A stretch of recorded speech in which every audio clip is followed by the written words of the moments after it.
Tonight in New Orleans, the equation is simple for Tulane. Win, and you host the American Conference Championship. Lose, and your CFP hopes disappear. John Sumrall, his days may be numbered, but his focus tonight is on Charlotte. The 49ers, just one win on the season, coming in against the best team in the group of 6. They'll try to play spoiler to cap off the 2025 season. And a beautiful day here in New Orleans. The sun is set. It's football under the lights. Welcome to ESPN College Football Primetime, presented by Dr. Pepper. You're watching the American Conference on ESPN. North Texas punched their ticket to the American Conference Championship last night with a win over Temple. Tulane wins. They host North Texas next week on Friday. Tulane loses. North Texas welcomes Navy to Denton. So a lot on the line tonight. Alongside the former Notre Dame star Darius Walker, I'm Chucky Kemp. How unique of a situation is this for Tulane? The final week of the regular season, every goal you set for yourself is right there for the taking. Well, it's an interesting moment for them because you're talking about a high-pressure situation to end the season. And what do we know about teams at this stage? There's injuries, there's exhaustion, but you mentioned it. Everything is on the line for Tulane, including an American Conference Championship berth next week and a potential college football berth. So it's a lot on the line for them in a vulnerable moment, but it should make for an exciting matchup today. Well, 4 straight American Conference Championship appearances is also what's on the line for Tulane. A win tonight, and they will be in that situation. John Sumrall has picked up right where Willie Fritz left off as he went off to Houston. They have been perfect at home this year with a 5-0 record. They've gotten it done on the defensive line. They've been really good on the offensive line, and that has paved the way for the emergence of Jamari McClure, the redshirt freshman running back who has come on very strong the last 2 weeks. And he's coming on at the perfect time for them. What I love about him is his instinctive nature.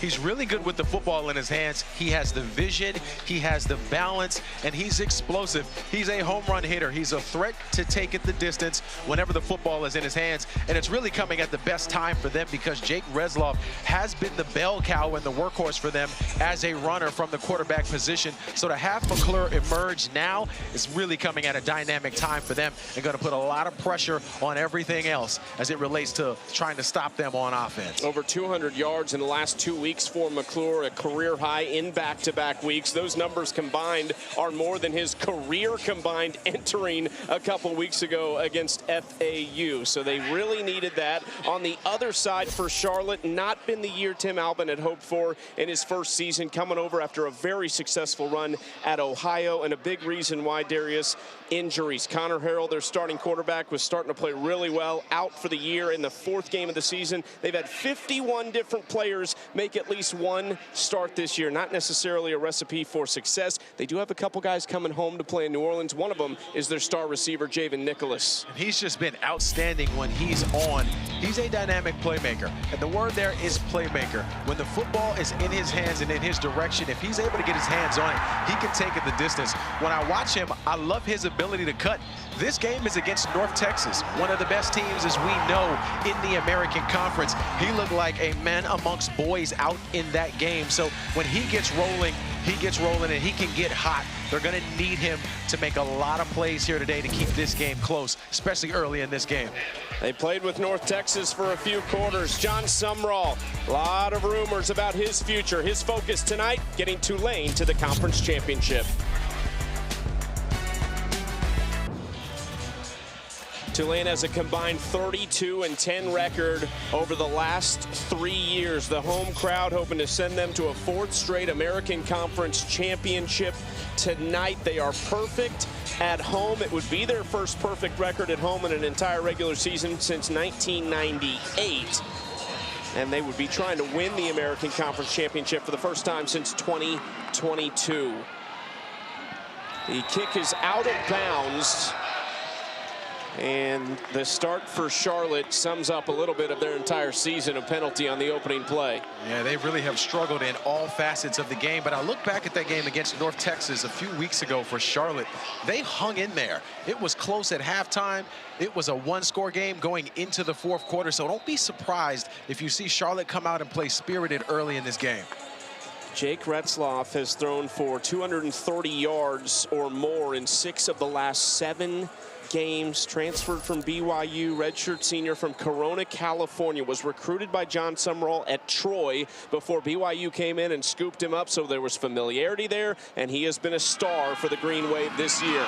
Gets it out quickly. That's a drop by Shaz Preston, and something we saw a little bit of last week from this receiving corps. And it's really unfortunate because it's just a miscue there. He had a lot of space in front of him because Clickscale Jr., number 12, the corner, gave him such a cushion to start.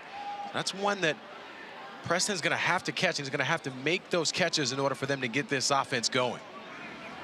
Retzloff in a pistol set with McClure as the back. Play action pass. They like to take shots early. This one over the middle, and it's caught by Anthony Brown Stevens just past the marker. They get 12 yards and move the chains. And they're coming at Clickscale Jr., number 12, but an incredible route. Watch him snap this off at the end of it. He's going to stop and then turn around and catch this football. Excellent timing pass from the quarterback as well. First carry from McClure, really impressive last week, Darius. He gets 5 on his first run. What do you like most about this young back? It's really the vision and how he sets up these blocks. I mean, you look at the left tackle on this play, Derek Graham, number 76. McClure did an incredible job of just being patient, allowing him to make his block before cutting up field. So he's showing some maturity at the running back position, despite the fact he's just a redshirt freshman. Omari Hayes, one of their top receivers, motions to the near side slot. McClure on the run up the middle, untouched for the first down, spins off a hit and drives the legs past the 30, and he's being dragged inside the 25 to the 22. Jack Holyfield, the center, was dragging him downfield. And look, it's an incredible run from him, but watch Jack Holyfield here, number 58. The athleticism from the center in the middle just does an incredible job of getting up to the second level and then just acting as a bulldozer after McClure gets out there, pushing him forward. That's an athletic play from the big guy up front. 25 yards for McClure. He's just been a big play machine for Tulane since really taking the reins in this backfield. Stumbles ahead for a gain of 2, tackled by Zion Shockley, one of the defensive linemen. And Chuck, I can't stress how much of a luxury it is to have a running game for Tulane that is not centered around the quarterback. For them moving forward is such a dynamic recipe for success in terms of putting stress on the defense when they have a running back who can play lights out. And we know Retzloff can run, but he's only ran it 12 times for 9 yards over the last 2 weeks. This is Hayes trying to get outside, spun backwards, and here comes Hayes near side. Retzloff waving him around like a third base coach, and Retzloff sets the block. He is just short of the end zone. Omari Hayes touched every piece of turf inside the 15-yard line. Wow, what an unreal individual effort for him to be able to get this into reverse field. But watch Caden Schmaltz here, number 19 in white. He's the guy who has a chance to get him down. He's got to make that play. When you're talking about going against a team with playmakers like Tulane does, and you're Charlotte, when you're put in these situations, you've got to be able to come down with that play. Much respect to Retzloff, though, on that block. For further review to see if the runner stepped out of bounds. And this would be likely on the far side of the field at the beginning of this play and could really negate a spectacular effort by Omari Hayes. Would negate a highlight there. What a play from Omari. We'll see if we can't take a look at this as well to see if he steps out of bounds on the far side. Take another look at this here, Chucky. See if that foot gets out of bounds. Nice heads-up play of recognizing where he was to try to keep that foot in bounds.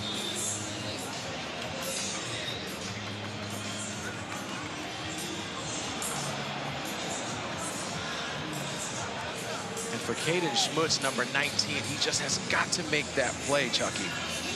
You have to be able to tackle in space and bring guys down. His momentum was taking him out of bounds too.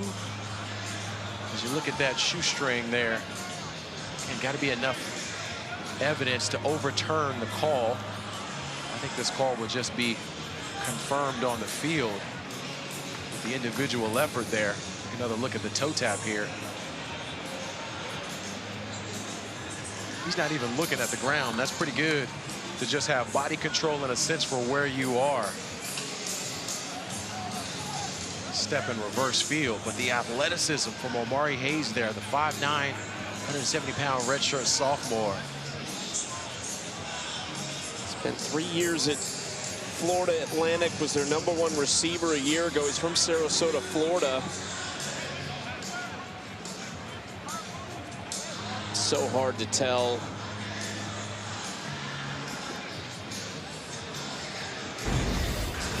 After review, the call on the field is upheld.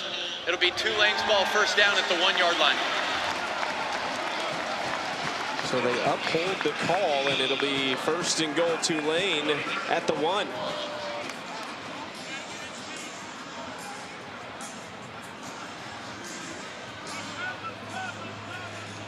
First carry of the year for Omari Hayes is a spectacle, to say the least. We love the fireworks as expected in this game. Now, we haven't touched on how dynamic this offensive line is for Tulane. These guys up front, from Holyfield to Hurst and Graham at left tackle, to me, they're one of the best in all of the American Conference. So when you get to the 1-yard line, it's usually the moment where an offensive line likes to impose their will on the other side. So would not be surprised here if Tulane elects to keep it on the ground with either Resloff or McClure. Gordon is operating in a fullback role, the true freshman running back. They give it to Gordon, who plunges his way in. Or so we think. And there's the sign. The opening touchdown for the true freshman, Javen Gordon. His 5th of the year. And I love the play call here, Chucky. We've seen them do this a little bit where they will put Gordon and McClure in the back at the same time. Typically, they're off split from the quarterback, but this time they elect to put Gordon in at the fullback position and hand him the football. And as we know up front, this offensive line, one of the best in the conference. They got a ton of push on that play as well. Easy touchdown for the Green Wave.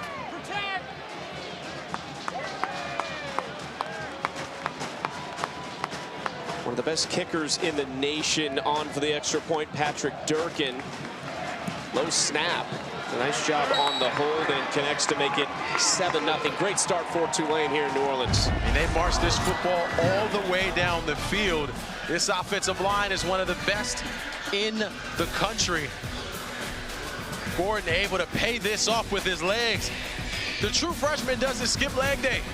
Green Wave. This Tulane team fired up on the sideline after that opening touchdown. They know what's at stake, and they are off to a great start with a touchdown on their opening drive that took just about 2.5 minutes to take a 7-0 lead over Charlotte. The mustaches are out. You've got yours on? I've got mine, yeah. I think you're the only one who's missing. You missed the memo there in terms of the stash. Yep. It is that Movember time, too. So shout out to that, but to see that, having some fun with the stashes.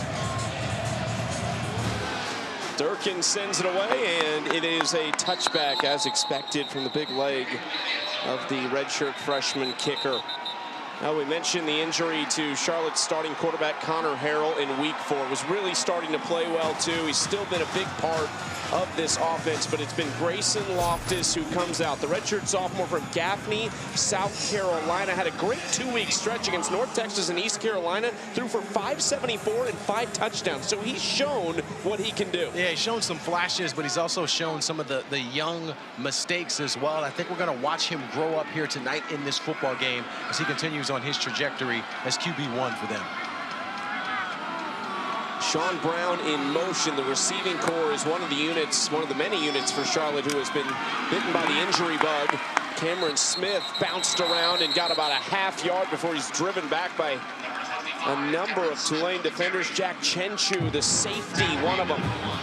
Good job by Chenchu coming down and making a play, but Santana Hopper, number 29, the defensive tackle, he was the first guy to get there to make a play. And that's the thing about Tulane that is really different from other teams across the American, is how good they are on both sides of the football in terms of the line of scrimmage. One of the best offensive lines in the American and one of the best defensive lines in the American.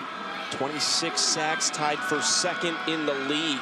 2nd and 9 for Loftus, looking near side. It is completed right along the sideline. E.J. Mason steps out of bounds. It'll be 3rd and short. This wide receiver core for the 49ers really is going to have to step up here today. At the top, we talked about Javen Nicholas, number 5. He'll be at the bottom of the screen, split all the way out. If he gets a one-on-one situation, especially in a 3rd down moment, they like to try to feature him. So look for them to potentially get it to number 5. 3rd and 2, movement up front. A lot of fingers being pointed at Christos Fernandez, the left tackle for Charlotte. False start, offense, number 75. 5-yard penalty, still 3rd down. Sometimes, Chucky, is really hard on the road in some of these road games where the crowd gets loud in those big moments. You still got to be able to hold your poise and not hurt yourself.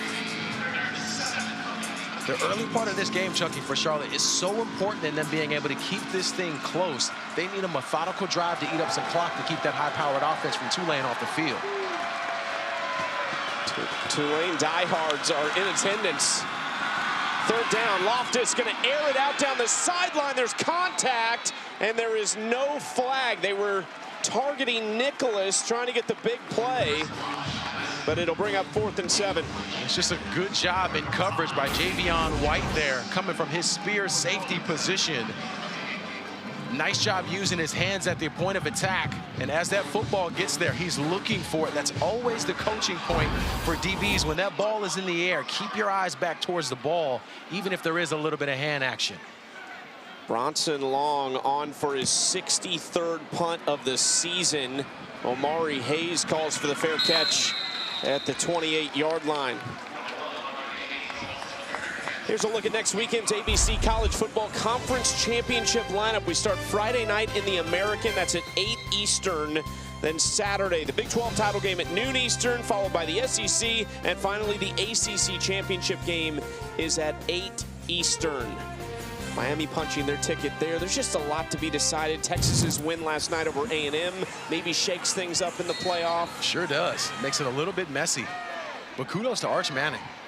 Got a raw deal towards the beginning with a lot of people doubting him. Big win for them. Retzloff throwing outside and completing that quickly to Trey Shackelford. He's going to end up with just a gain of 4. Dwight Boodle, the 2nd on the stop, transfer from Nebraska. And this is one of the areas for Charlotte defensively where I think they're just going to have to start to press these wide receivers on the outside. They're just too dynamic and too good with the football in their hands with yak yardage, so you can't give that cushion on the outside. Tulane's going to take it every time. Retzloff has started 3 for 4 for 36 yards. Not much doing on the 2nd down handoff. Jaquarius Conley coming up to make the stop. They really like him at the defensive back spot. One of their top tacklers, a great hustle guy as well. Made a tremendous play in week 1 to save a touchdown at the 1-yard line. Yeah, you got to give Coach Alvin a lot of credit on that defensive call there. Bring in the safety Conley on that strong side pressure. We'll see if they continue to dial that up as the series progresses. Sets up 3rd and medium. Throw off the back foot by Retzloff. It's caught outside by Garrett Mamahat.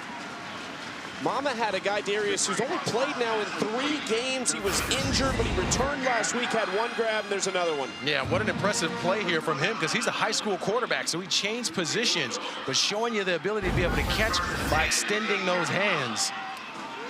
Big time play. Trip set, they'll hand off to Gordon. Makes 1 miss. Runs through another arm tackle and is finally dropped at the 48-yard line, a yard shy of the 1st down. For this defense of Charlotte, run fits are incredible. So number 35, watch him, Taylor. He's the guy who has a poor run fit. He goes inside when he should have just tried to hold the point and hold the poise. These running backs, these athletes for Tulane are just too good in space. You have to be conscious of your run fits if you're the 49ers. Tulane shifts their tight ends, Miller and Reed, to the other side of the field. Zycarl Lewis in motion, 2nd and 1. Play action pass. They want to take a shot. They'll dump it off and hitting Lewis near the sideline for a big gain to the 31. run. Reed Williford knocks him out. A nice grab by Carl Lewis, another redshirt freshman seeing time. This is one of those instances where Charlotte played themselves out of this play, so Shea Taylor is going to blitz number 35, which means Reed Williford has got to take the guy out of the inside. He doesn't see him. Eyes in the backfield, makes it an easy pitch and catch for Tulane. 1st and 10 at the 31. Gordon going left side. Good blocking. Gordon through the hole. Gordon to the 20. Still on his feet. Backpedaling down to the 10-yard line and holding on tightly to the ball. Caleb Curtin finally drags him down. On defense, tackling in space. Watch Colin Glier here, number 3. He's the guy who has a chance to get him down. And when you get your hands, 2 hands on a guy, it's just a technique thing of wanting to come to play. So for Charlotte, they have bodies in the right spot.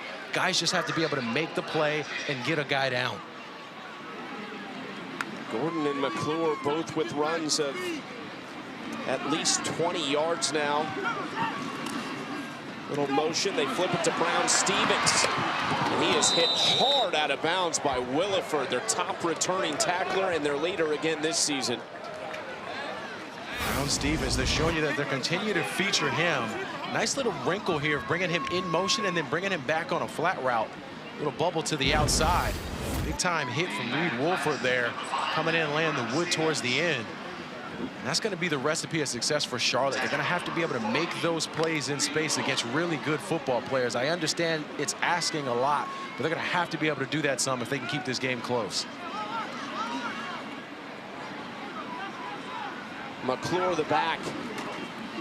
Handoff to McClure, and he just made one miss with ease. He's upended at the 1-yard line. He is so shifty. And watch Shamil here, number 20, the defensive end. Again, another guy who's in position to be able to make a play, unable to do so. So right now for Charlotte defensively, listen, they're on their heels, but they're on their heels because of technique and tackling. It's not a scheme thing. It's guys being able to make a play on another guy in space.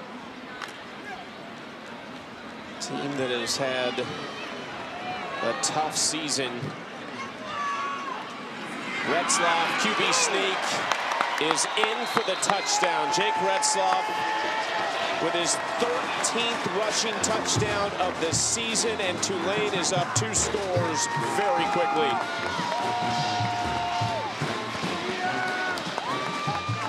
And look, Chucky, as we watch this, it seems really easy. It's methodical, it's strategic, but they're just calling their normal plays, not doing anything creative or anything secretive play design-wise, just calling their normal plays.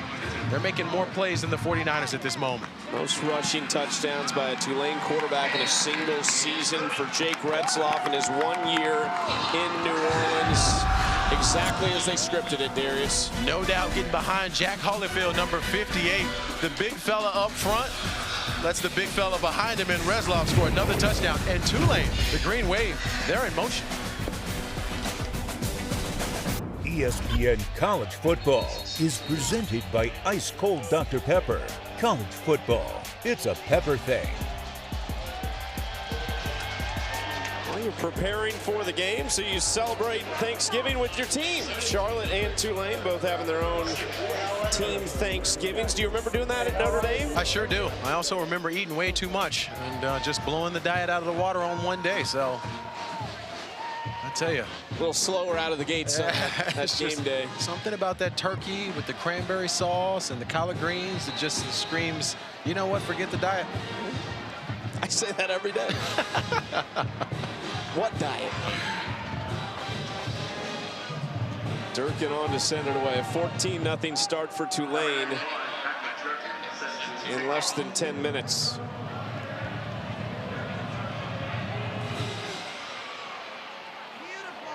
And into the end zone for a touchback. Let's take a look at this week's college football playoff rankings, brought to you by Capital One. Back-to-back weeks for Tulane, slotting into number 24 at the top, unchanged. Ohio State at number 1. Then it's Indiana, Texas A&M, though. That's going to change after the loss to Texas. And this is going to be one of the crazier decisions, I think, for the committee. I mean, no doubt about it. Again, I really question, what do you do with Texas? They're a 3-loss team that just beat one of the best teams in the country. Where do they slot out as far as the rankings go? Just got real messy. I think Texas's feeling is, look, we played Ohio State. We gave you a great matchup. Now put us in. Hard running from Cameron Smith. Chris Rogers got there first. That's a linebacking unit for Tulane, who was without Dixon Agu. He was injured after 5 games, and so it's been Rogers, Sam Howard, and Kai Williams. They've done a really nice job, though. I mean, they've gotten thrown into the fire here. I mean, Sam Howard went down some, so Williams had to come in and play as well. But this linebacking core has not missed a beat since the starters went out earlier in the season. And here's the thought for me, though, Chucky, with Charlotte. If there was ever a time to pull out trick plays and to try to change the momentum of this game, it has to be in this series right now. Loftus fakes the pitch, dumps it off short for Cameron Smith.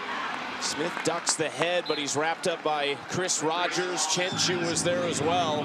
Brings up 3rd and short. And that's been the difference for the defense is when you look at Tulane versus Charlotte. Tulane is making those plays in space defensively. Incredible job by Chris Rogers of coming up, getting the running back down. We just saw Charlotte miss on those in the last couple of series. So the difference so far has really just been technique. The fundamentals of tackling is really the difference so far in this game. 3rd and 3 for Loftus.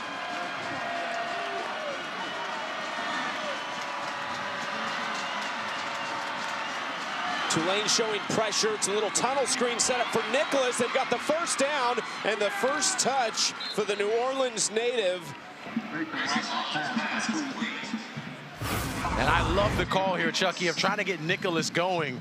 Watch Gibson here, 74. He's the one who gets out in space. Good job by the big guy showing some athleticism, getting to that 3rd level. Trying to get some guys down. You love to see the big fellas blocking up front. But Javen Nicholas continuing to show that he is a playmaker with the football in his hands. 3 years at LSU, went there as a walk-on, and he came to Charlotte because the offensive coordinator Todd Fitch knew Nicholas from because he was a senior analyst last year at LSU. So was able to bring him over, felt like he could be a playmaker, and that's exactly what he's been for them. We'll step away. 1st and 10 for Charlotte. Need to put together an offensive drive.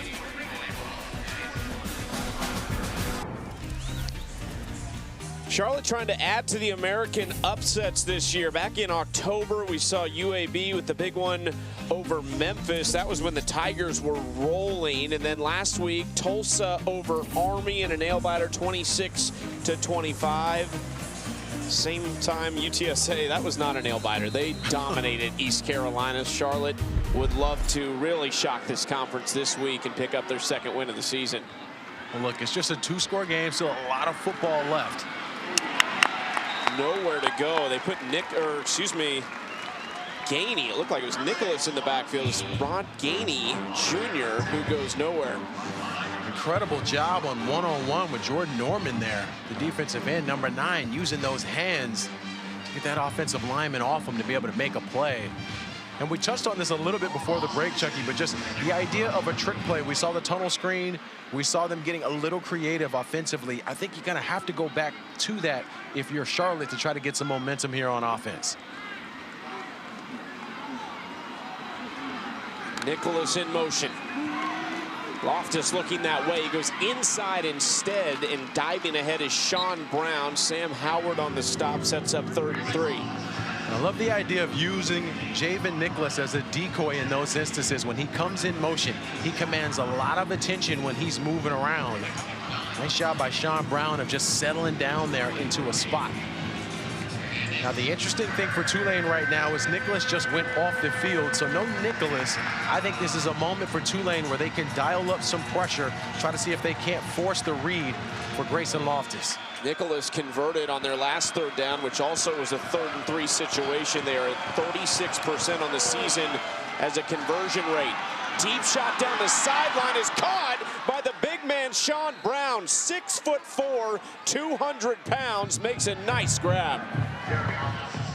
And we've seen Sean Brown do this quite a bit this season in these 50-50 balls, using that frame. He's 6'4", 200 pounds. Get that ball up in the air. Incredible job by Grayson Loftus of just airing this football out and allowing his wide receiver to run underneath it. This is a pretty good-looking receiving core early in the season. Jaden McGowan and Justin Olson, though, both out for the year. 1st and 10 at the 25. Oh, bad snap. Loftus falls on it back at the 40. It's going to be a loss of 15. And Darius, that's one of the biggest injuries on this team. Johnny King was injured in the North Carolina game in week 2, has missed the remainder of the season, and they have really missed him. Yeah, they sure have, and this is really just an errant snap. Nothing Loftus could really do there. That ball came hot and up to the right, so unable to get it. And for Tim Albin, I understand the frustration here because you had something going there with the drive, building a little something on offense just to hurt yourself. 2nd and 25, they go short, and immediately Smith is hit by Jaheim Johnson, the redshirt sophomore corner from Hammond, Louisiana. This is one of the things I love about Jaheim Johnson, is his instinctive nature of being able to come up to make plays. He was a high school wide receiver that they converted, so love to see guys getting a chance to have some opportunities to play. But right now, a big 3rd down. We saw Charlotte go to Sean Brown as the key in that last series. They've got Nicholas back in. He'll be in the 3rd position there of the trips. Loftus, clean pocket, just over the hands of Jake Young, the intended target to bring up 4th down. And the offense has been a slow starting offense all year. They've struggled mightily. They've only scored 23 first-quarter points this year. And this is unfortunate because Jake Young was open. He's wide open here. It's just an errant throw from Grayson Loftus. Unable to get his feet underneath him. He felt a little bit of pressure, but this all goes back to that errant snap that just completely let the air out of this balloon for Charlotte. Long on to punt it away. A high punt to force the fair catch at the 11-yard line for Omari Hayes. Well, when I think about this now, Chucky, if you're Tulane and John Summerall, you want to keep your foot on the gas. Like the whole goal in a lot of these games, when you're not the underdog, so when you're the big team that's vying for a spot, if you can put it away early, I'm talking 3 to 4 score game out of the 1st quarter into the 2nd quarter. It allows you to rest your guys on the other side.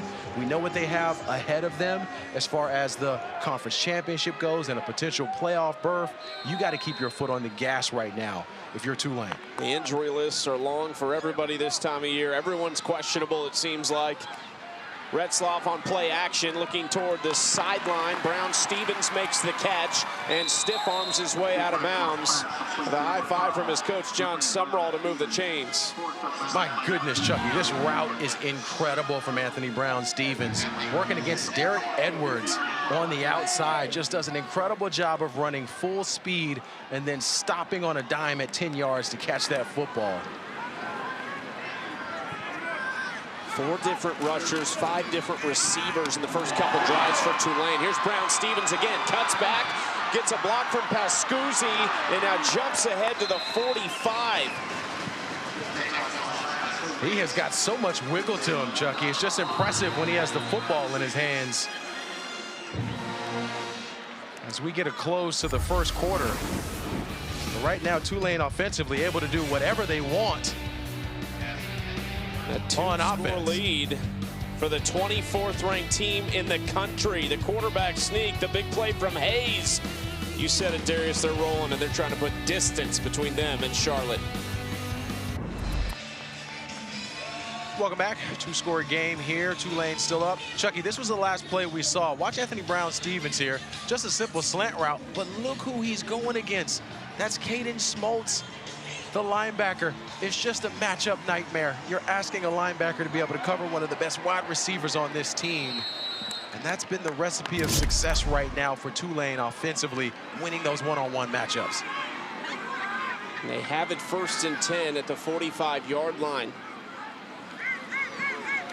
trickery. That's Brendan Sullivan, the backup quarterback, on the move, looking downfield. He's going to take off and run it. And he'll get 8 yards. He was looking for Jimmy Callaway running deep. It was pretty good coverage by C.J. Clinkscales, though, that deterred the throw from Sullivan. Yeah, Clinkscales saved them on this one at number 12 from his corner position, because Sullivan is looking downfield, wanting to throw that football, but because Clinkscale was lock in step with Callaway there, nowhere for him to go with the football. Nice job, though, by Sullivan of just not making it a errant throw and not forcing something there, just taking what the defense gives them to put themselves in second and short. Gotta love it if you're Sullivan. He was winning the job halfway through camp, but they kept him involved throughout the season. You'll see him out there on a few plays a night. Pressure coming at Retzloff, hit hard and driven into the ground. Retzloff is not happy about the hit. He popped up quick, but he got hit low and high. But I love seeing Charlotte, though, dialing up the blitz. Watch 35, Taylor. Sean Taylor's going to come from his Mike position, untouched there. The running back whiffs on the block. Both he and Liverpool, the defensive end, got to Retzloff. 3rd and 2. Tulane 2 for 2 on 3rd down tonight. Justin Reed, the big tight end in motion. Handoff is somehow going to move the chains just barely. It didn't look like Arnold Barnes had anywhere to go, but fought his way for a 1st down. This continues to be the problem for Charlotte. Watch Simpson here. He's a defensive end. He's got a chance to get him down. He's got 2 hands on the running back. Still unable to get him. And look, it's not a scheme thing here, Chucky, and that's got to be the most frustrating thing for Tim Albin and his team. It's not a scheme problem. They're just losing one-on-one situations. Brought his defensive coordinator, Nate Faunus, with him from Ohio. Handoff again. Oh, my goodness. Shea Taylor makes the stop. Faunus actually said Taylor's his favorite kid he's ever coached. Brought him over with him from Ohio, where he spent 4 years. Makes a nice tackle.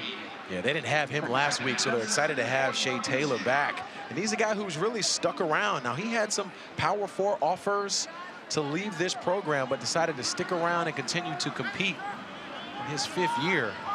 You love to see guys show some loyalty, which is not something you say or see quite often in college football these days, unfortunately. Play action. Retzloff pressured. Makes Taylor miss. Now directing traffic down the sideline. It's a perfect throw, and it's caught. Tripped up near the 15-yard line is Johnny Pascuzzi, the Olathe, Kansas native who transferred over from Iowa. Well, what an incredible job by Jake Retzloff of just directing traffic, because Johnny Pascuzzi is open if he just starts to move, and he wasn't moving, so Jake did the next best thing and said, well, let me point to where I need you to go because you're running down the field wide open.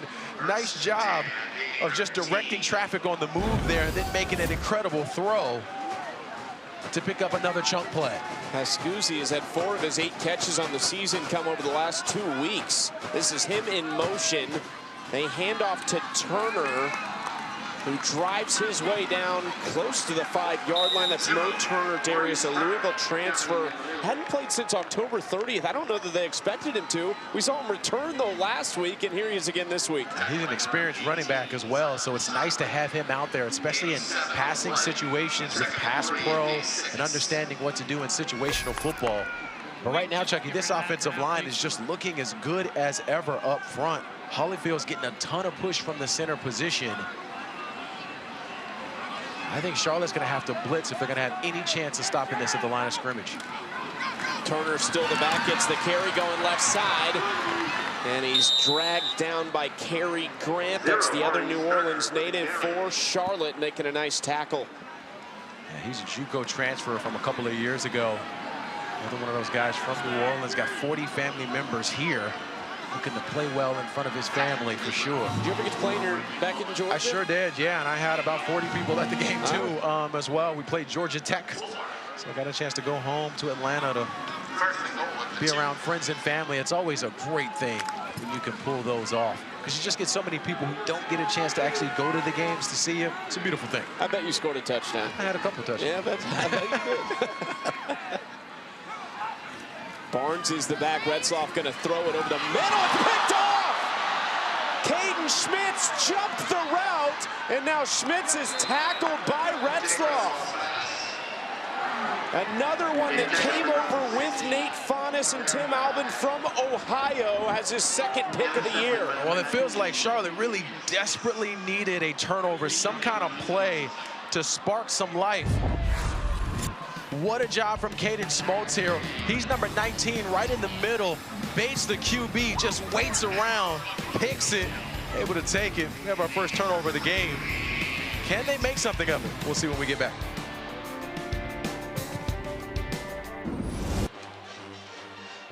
So, Chucky, here's the pick we saw before the break. Schultz is here, but look who's also there. The referee. It's the stripes that get Retzloff. He thinks no one's there. The ref ducks down, and there goes Schultz. Big-time play. Hate to blame the ref for that one. It's not really his fault, but sort of looks like it. Caden Schmitz fired up an Ohio native and one of those two linebackers that came with them from Ohio. And now on the run is Loftus, who just takes it out of bounds. Pretty close to the original line of scrimmage. What's it got to be? Charlotte offensively saw a great drive get ended basically because of a bad snap. What's it got to be on this drive? Yeah, they hurt themselves, and what they were doing, where they were getting their guys in space. They did a nice job of that in terms of getting their guys in space. So Sean Brown, number 8, he's the guy I want to see them start to get more opportunities to in this game, especially on those 50-50 balls. Tulane winning the yards department 224 to 47 right now. Charlotte minus 11 on the ground. It's been an issue all year, Darius. They get a couple here on second down, but they've averaged under 90 rushing yards per game on the season. That's one of the lowest marks in the league. Yeah, there's not a whole lot of consistency there for them. Now, they've juggled around offensive line, a lot of guys in different spots here today. They haven't really had the same core group. But I like what Mo Clipper Jr. has been doing, number 55, the left guard. They need to try to use his ability a little bit more, run behind him on the left side. E.J. Mason in motion. 3rd and 7, Loftus rolling. The window was closing, and he throws it out of bounds to force another punt. That's really unfortunate for Charlotte here. Well, one, they didn't find anything there, but just we didn't see them try to do something different. And that's what I want to see a little bit more of for them on offense, is to try to do something different. They have to understand that matchup on matchup, it has not worked. They're just too talented in Tulane. So when you have that talent discrepancy, what you do is your run trick plays. You get deeper into that playbook to give yourselves to do it. So right now, for me, they're just way too conservative on offense for the 49ers. We've seen a little bit of trickery from Tulane in this one. You've been asking for it from the 49ers. 4th and 7 forces another Bronson long punt, who has had a busy season. Amari Hayes, a couple of fair catches to this point. Would love a chance to return one. Tells everybody to get away from this as it takes a Tulane hop back toward midfield, where they will get the ball and try to get back on track after the red zone turnover in beautiful New Orleans. Perfect weekend to finish the college football season. Now let's take a look at our Fansville College Football Update, brought to you by Dr. Pepper. Big results: Ohio State over Michigan, snapping the streak. Miami cruising past Pitt, but the big one was last night, Darius. Texas A&M falling to number 16 Texas to really shake things up. We've got 3 more happening as well right now. You gotta love those. Shake up in college football. It's always the fun times right now. I'll tell you who doesn't want to shake up. Tulane. They do not. No interest in that. The Irish going to make the playoff? It's looking like it. It's looking like it. You know people, I know that. You're pulling strings somewhere. Make some calls. Play politics for a bit. Retzloff quickly out wide to Carl Lewis. Just past the original line of scrimmage for a gain of about 1. Jaquarius Conley on the stop. When we look at the numbers for McClure here, 5 carries, 35 yards. He's averaging 7 yards a pop. They got to hand the football off to 25 a little bit more, because that's the area for Tulane. If there's an area on offense where they need to grow, it's running the football. They have to mature in this area if they're going to compete for a conference championship next week and a potential playoff berth. They got to run the ball. Something they've done so well the last 2 years with Mekhi Hughes, who transferred to Oregon. He was back-to-back 1,000-yard rusher. The ball's on the ground, punched away and picked up by Charlotte. Another turnover. It's Todd Baldwin the other direction, and Retzloff has his second tackle of the night inside the 15. Wow. Now, the guy who made the hit was Gavin Willis from his backer position, but I think Jaylon Johnson, the defensive end, number 24, might have gotten his arm in there as well. We'll certainly take another look at this on our side.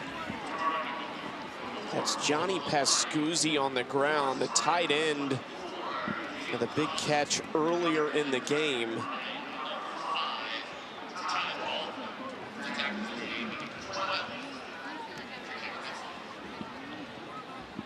They use all 3 of those tight ends, Pascuzzi, Miller, and Justin Reed.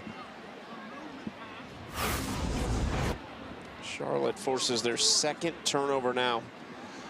But you see, Willis is the first one to get to it. And then Johnson makes the hit there. Is he stripping at that football? That ball's way out. And then it's just a scramble to the ball there. What a play by Jaquarius Conley to punch that away from the Tulane player. Incredible job. And an athletic move from Baldwin there, picking that football up, taking it down. Good to see Pascuzzi walking off under his own power. We'll keep an eye on him down on the sideline. At the moment, he's not going into the tent, but John Sumrall frustrated likely with these back-to-back turnovers. Really uncharacteristic for them. We've talked about how much is on the line for Tulane. You have to wonder if the pressure's starting to get to them a bit, but what an incredible opportunity for Charlotte, for the 49ers. The guy I'm always looking at in here is Sean Brown. He'll be at the top of the screen. Looks like he may have one-on-one. Keeper for Loftus. Oh, he is hit hard and driven backwards. Jack Chenchu, the Atlanta native, on the stop. And they tried to get a little bit of a play action there, misdirection with a fake sweep to give Loftus some space to get up the field, but Chenchu was not fooled at all by the action in the backfield. Comes up and lays the wood on Loftus. Certainly not a shot you want to take from the quarterback position if you're Charlotte. And trying to get the run game going with the quarterback that time. Nicholas in motion, trying to go toward him. This is in the backfield, and another big hit. This time from Chris Rogers. That was Joey Burns, the third there. And I've touched on this a little bit here, Chucky, in the game. Just like some of the play calling is just giving themselves an opportunity to be successful. I just don't. This play is to the short side of the field, to the number 3 tight end in this offense. And so I just look at it and say, are there other plays that you can call to give yourself a little bit of a better chance to have some success? We've talked a lot about Nichols, number 5. He'll be at the slot towards the top of the screen. Give the guys who have made plays for you a chance to make another play in a critical moment. See what Todd Fitch dials up. Loftus steps up. Third down, needs to convert. Gets it outside to McGee, who is stopped short of the line. Isaiah Shine makes a nice tackle on one of those tight ends. You have to give this defense of Tulane a ton of credit of being able to just have fundamentals as it relates to tackling. We have seen a ton of blue jerseys be in those one-on-one situations against a skilled player for Charlotte and get the guy down. We haven't seen that on the other side from the 49ers. Nothing doing from a touchdown standpoint after forcing 2 turnovers. Chip shot field goal is up, and it is no good. So they only get 5 yards after forcing the turnover. They elect to try for the field goal, and it is missed by Boyd. Well, the frustration just continues for the 49ers. This is their second turnover that they got the ball back and unable to capitalize. Welcome back to ESPN College Football Primetime, presented by Dr. Pepper. 14-0 Tulane over Charlotte here in New Orleans. That is the world-famous Cafe du Monde, I am told, Darius. I need to gotta up your game a little myself. Bit. Gotta up it. We'll get you there. Just hang in there with us for a little bit, Mr. Kemp. It looks like my type of spot. Oh, Retzloff fumbled the football. And this has been really sloppy after a near-perfect start in the first 9 minutes or so for Tulane. Not really sure what happened at the mesh point there. It looked like Gordon wasn't expecting to get the football, but Retzloff was expecting to give him the ball. That was almost another costly turnover for Tulane. And look, when you're playing like this and you're a really good football team, as Tulane is, sometimes you can just take a timeout to bring the guys together to have a conversation. So for me, if I'm John Sumrall, at some point I've got to pull this back in. Sometimes a timeout can do that. 2nd and 19. Retzloff gets it out. It's incomplete. He was looking short for Gordon. Maybe felt the pressure coming on the backside, though, from Jalen Johnson. Well, if they didn't dial up that pressure for Charlotte for the 49ers this pass play, they're certainly going to do it here. Try to put some pressure on Retzloff. We just have seen this offense grow really out of sync since the start of the second quarter. 21 minutes it has been 14-0. Two very quick scores from Tulane and then a couple turnovers from them. The Charlotte offense has been stagnant as well. 3rd and long, Retzloff throwing, Brown Stevens catches. White jerseys all around him to make the stop, well short of the first down. And that's going to force Tulane to punt the football away for the first time tonight. Well, what a change of circumstances here for Tulane, because their first 2 series they scored touchdowns. Then they had the interception, the fumble, and now a punt. So the past 3 series for them have not worked out well. Just completely out of sorts on the offensive side of the ball. That is Derek Ely, deep to return. Redshirt freshman from Huntersville, North Carolina, Darius. 27.8 is his average on kick returns. He's been an excellent punt returner as well. Ely backs up to the 15. Flags are thrown as he cuts upfield and he's driven backwards on a short return. We'll see what the flag is back at the 32. There's also an injured Tulane player down on the field.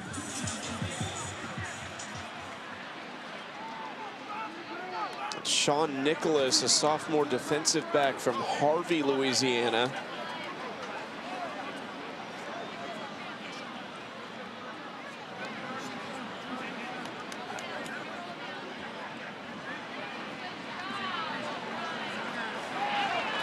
Ely also slow to get up for Charlotte.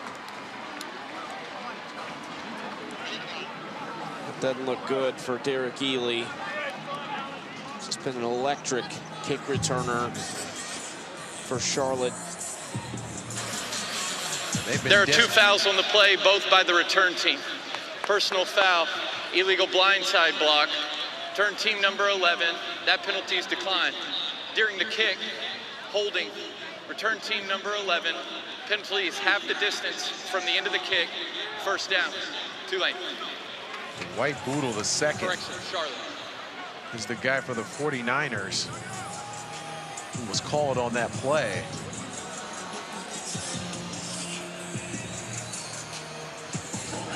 That backs this offense that has really struggled after that one drive where they were really moving the football, got into Tulane territory, the bad snap, and haven't done anything since.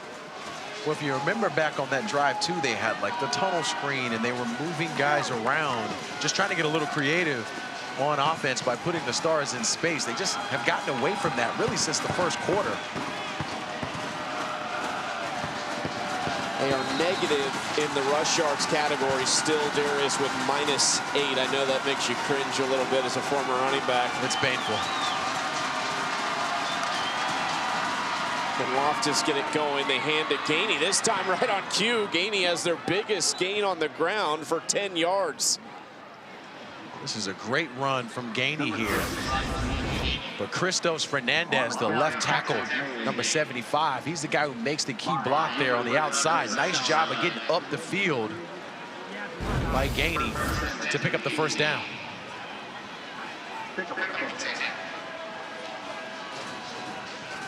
First and 10 at the 18. 4 minutes to play in the first half. Gainey steps away from one of the big bodies, Cam Hamilton, up front, and ends up getting a couple yards. Incredible job by Jordan Norman there, the defensive end, getting into the backfield. But for Charlotte, I think the recipe of success for them is to just give their talented football players a chance to win. They've got Sean Brown towards the bottom of the screen. He'll be flanked out. He's got one-on-one coverage out there. Give the big guy a shot.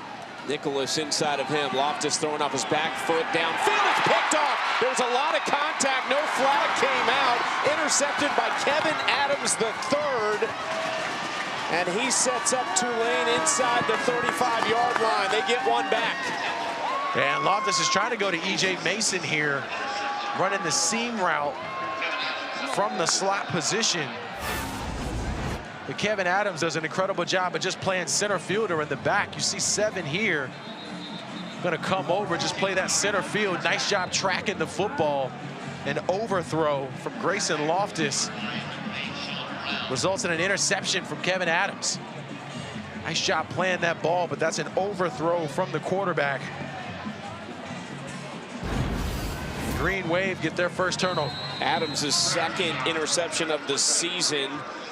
They're 11th as a team. That's a top 4 number in the American Conference. First and 10 for Jake Retzloff and company. Trying to make it a 3-score game before halftime. Out to Shaz Preston, who's dragged down from behind.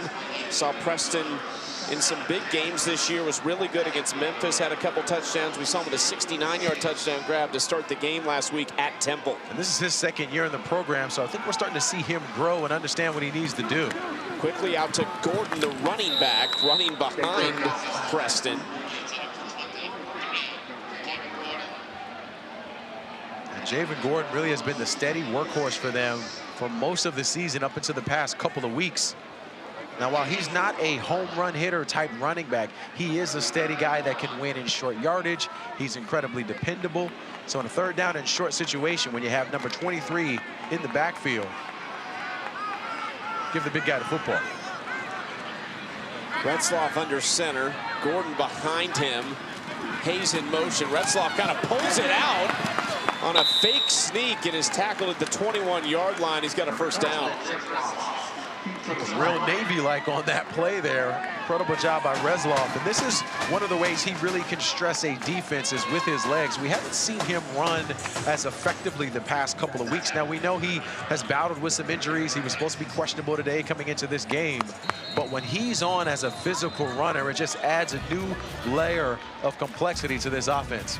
That's the 2-minute timeout, and it's a big 2 minutes ahead as Tulane tries to make this a 3-score game before halftime. Welcome back in. Still got a 2-score game here with Tulane up. Charlotte was looking for life, looking for a spark, and they got one. First was the interception from Schmaltz. Johnson makes a great play here to force that football loose. They pick it up. Just were unable to capitalize on both of those. And right before the break, we saw Kevin Adams make this interception to put Tulane in position. Now, will they be able to capitalize on their first turnover? First and 10 at the 21-yard line, fresh out of the 2-minute timeout. Retzloff keeps it, throwing downfield, and heading inside the 5 goes Shaz Preston. Incredible job from Retzloff for threading the needle here. Kerry Grant, the safety, number 9, is late coming across. But a good job by Retzloff of keeping his eyes down the field and throwing that football to set Preston up to make a big play. Retzloff missed his first throw. Since then, he's 13 of 16, $167, and the interception. They brought Gordon back in the game, number 23. He's the short yardage guy. And it's I formation. And Gordon dives ahead. He's going to be about a half-yard shy of the end zone. The lights are going off as if that was a touchdown prematurely. Well, Shea Taylor, number 35, the Mike backer, he's the one who comes up to try to make a play. They run into each other. Grant and Taylor ran into each other on that play.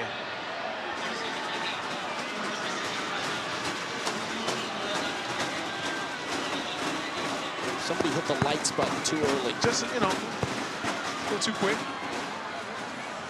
We're excited around here. A lot to be excited about. Tulane wins, and they will host North Texas on really what will be a short week for them, because it'll be Friday. North Texas gets the extra day of rest heading into the championship, if it is in fact against Tulane. And I think it will be an interesting matchup. Again, we're foreshadowing here. We don't know how this game's going to be, but when you look at North Texas and you look at Tulane, Tulane is the team that's kind of in the middle offensively of the conference. They're kind of in the middle defensively. It's not an overly flashy team. While for North Texas, you got a high-tempo offense, one of the best quarterbacks, not only in the American, but really in college football at this stage, and Drew Mestemaker. So two different teams in terms of the dynamics. Should make for an interesting matchup if we get it. And who handles potential announcements about futures of head coaches? Eric Morris and John Sumrall both being linked away from those programs. Now we review. This is where I go back to a lot of the decision-making that's really sort of happening as it relates to it, because Charlotte took the timeout. I'm not sure why they took the timeout. That ball was about to be set and the play was about to be run before this review. So I'm not exactly sure what Charlotte was trying to gain by taking the timeout, given that it was a questionable call in the first place. But it just didn't help themselves with the timing of the timeout. But as we take another look at this, we've got to find where this football is in relation to where Gordon's knee is. He's not on the ground yet. That shoulder, that elbow seem to be touching the ground now. The question is where is the football? Is it over the line as far as the end zone is concerned? There's the elbow down.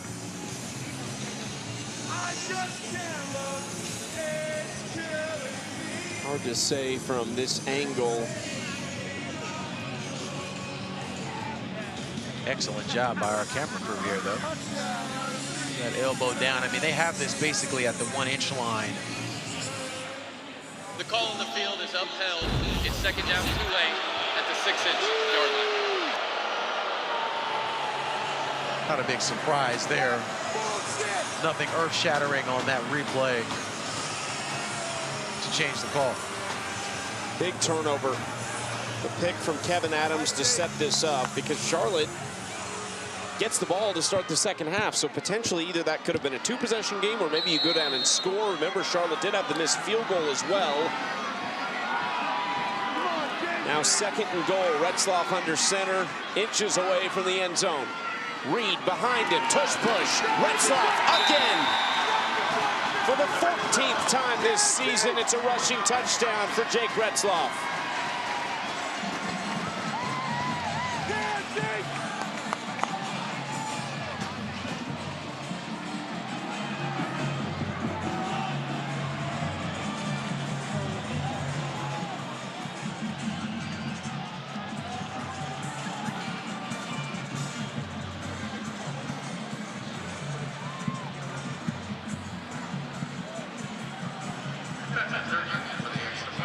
Durkin on to make it 21-0. And he does. A 3-touchdown lead for Tulane. For 20 years, All-State has celebrated every field goal and extra point made at participating universities by donating to the university's athletic scholarship fund, supporting all student athletes. Thank you to All-State.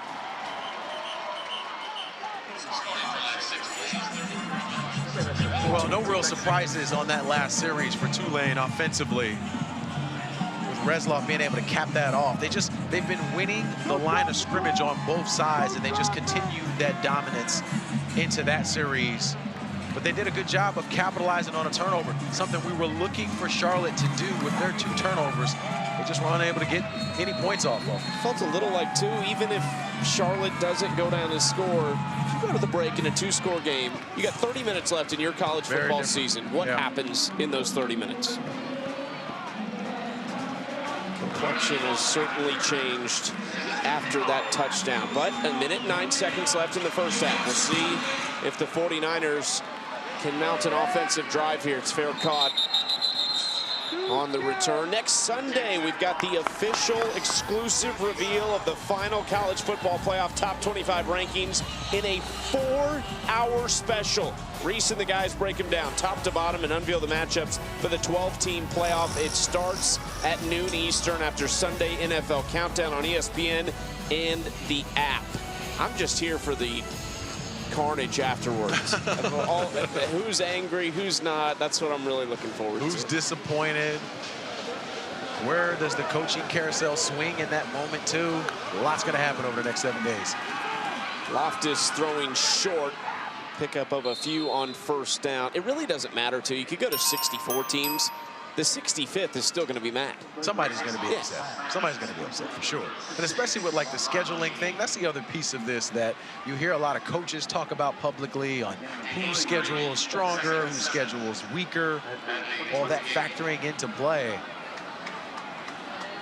Something Texas will lean on too with that opening week loss at Ohio State.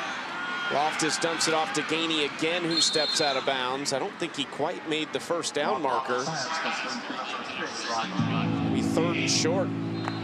Looks like we got an injured 49er down there. Looks like Rod Green, the right guard. Grabbing at that leg, you hate to see that. Well, they have 5 guys on the O-line out for the year on their injury list. Plenty of others who have dealt with injuries throughout the year or are currently dealing with them. Hopefully he's able to get up and to move around a little bit. And that's the thing, like when you talk to coaches at this stage, they will always talk about injuries and the health of their team. When you're a first-year head coach under a first-year program, when you have as many injuries to key players for Charlotte, it's just really hard to have depth in those moments when it's your first year in the program. As we take another look at Rod Green here, he's working. And it comes down at an awkward angle. See if we can't get any information on him. Hopefully he's able to go, because as you mentioned, this offensive line has been pieced together. Defensive line missing key pieces as well for Charlotte. You talked about the depth. That is a point of emphasis for Tim Albin over the next 6 weeks when the portal comes open, is depth on the lines. That is Jordan Norman from behind taking down Loftus. There was another offensive lineman a little banged up. Jesse Ramil kind of limping off the field for Charlotte. Timeout, Tulane. Down, and Their Tulane wants to try 30-second timeout. Extend this lead even further. Well, we talked a little bit about them trying to keep their foot on the gas to really try to put this game out of reach for Charlotte. And that's what you're trying to do if you're Tulane, is just how do we, and I hate to say it this way, but this is true, how do we make them quit? How do we make them be thinking about leaving, thinking about they just want to get out of here? The way to do that is to keep the foot on the gas. Now, was this a punch? Right there. Ooh. Looked like chippiness coming in there late.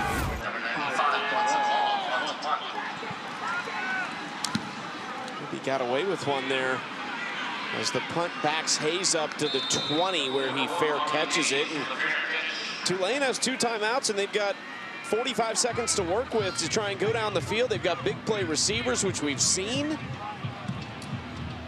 Well, the other piece of this too for them is what a great training ground for 2-minute offense in a tough situation right before the half. They may have to do this again at some point as far as the rest of their season is concerned. So I love the idea of saying, let's put our guys in a game pressure moment, high pressure moment in a 2-minute offense, needing to put some points on the board.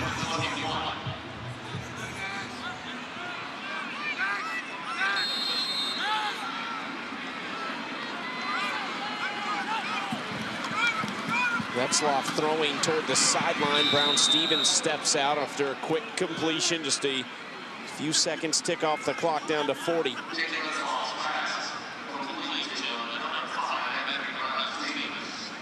You have to wonder here when they're going to start to try to stretch the field.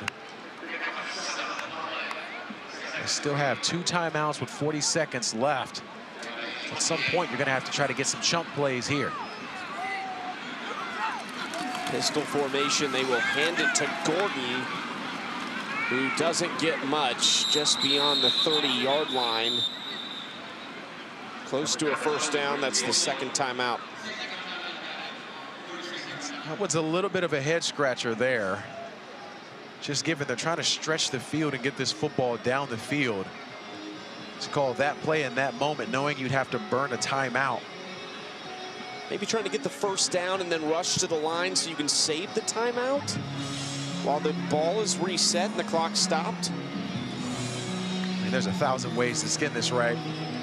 You just got to try to figure out how to put your team in the best position there.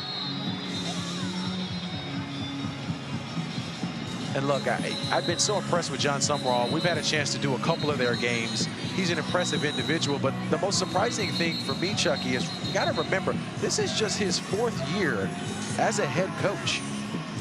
Just his 4th season as a head coach. So for his name to be in the running in a lot of these big scenarios with these Power 4 teams, in addition to the job he's done at Tulane, it's just a testament to a meteor rise for a young football coach. And Pete Thamel reporting on College Game Day this morning. He is now the favorite for the Florida job with a decision expected tomorrow. Retzloff on the move, throwing downfield. It's off the hands of Colin Gill. That's a heads-up play from Colin Gill there, just backing up into position in that zone drop. Colin Gill's number 3. He'll be to the right of this. He does a nice job of just backpedaling to where he thinks this football is going to go, reading the eyes and getting a hand on it. That's just a heads-up play from the redshirt sophomore. 2nd and 10, just 26 seconds left. Hand off to Gordon, who trips after a gain of 1, and Tulane might just let this tick to halftime. They will. Retzloff walking off the field, and not necessarily the drive they were hoping for, but John Sumrall happy with a 3-score lead headed to the break. Well, they certainly got to be excited about where they are, given that they had 2 turnovers that really didn't hurt them in this football game. So all things still on the line for Tulane as they roll into the second half. They're playing well on defense, specifically tackling. That's been the difference in this game. 21-0 Tulane at halftime. On the other side, it's Kevin and Trevor for the halftime show.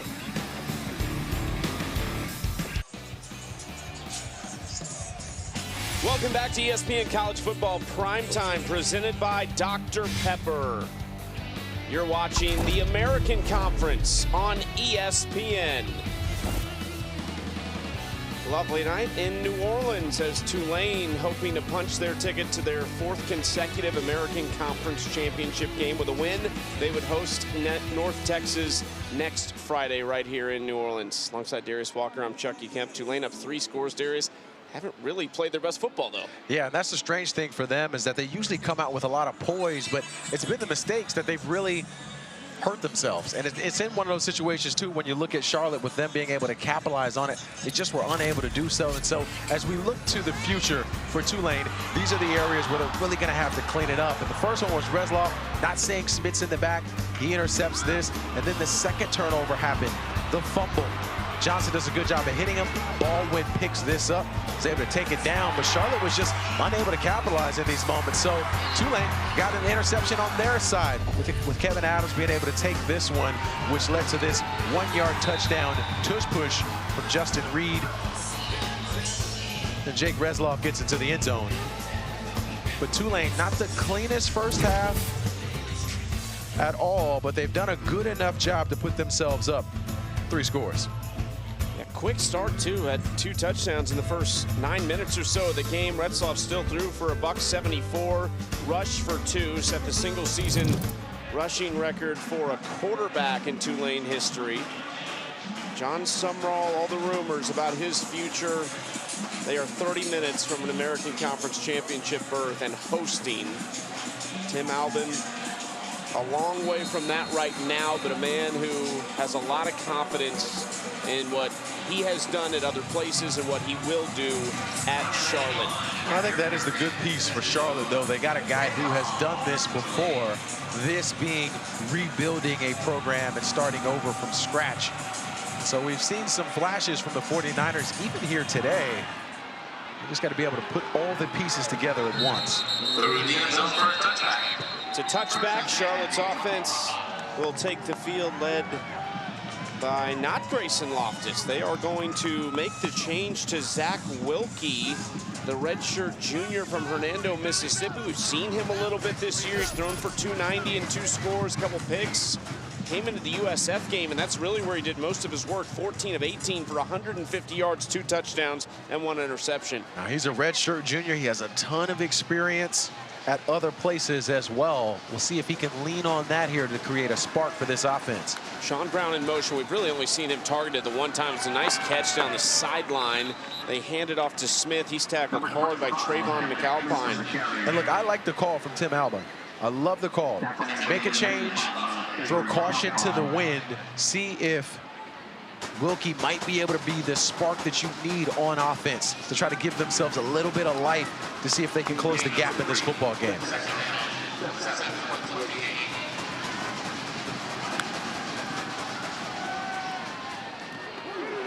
Hard hit as they throw it out to Javen Nicholas for a short gain. Javion White makes the stop. Remember, Connor Harrell, the quarterback for Charlotte, was injured in week 4, and they were starting to progress, but that was the big one that really set them back. They said he's been a great part of this. He's actually standing there right behind that curtain next to Grayson Loftus. They say he's still in the meeting, still in the game plan, and kind of taking mental reps. There's Connor Harrell.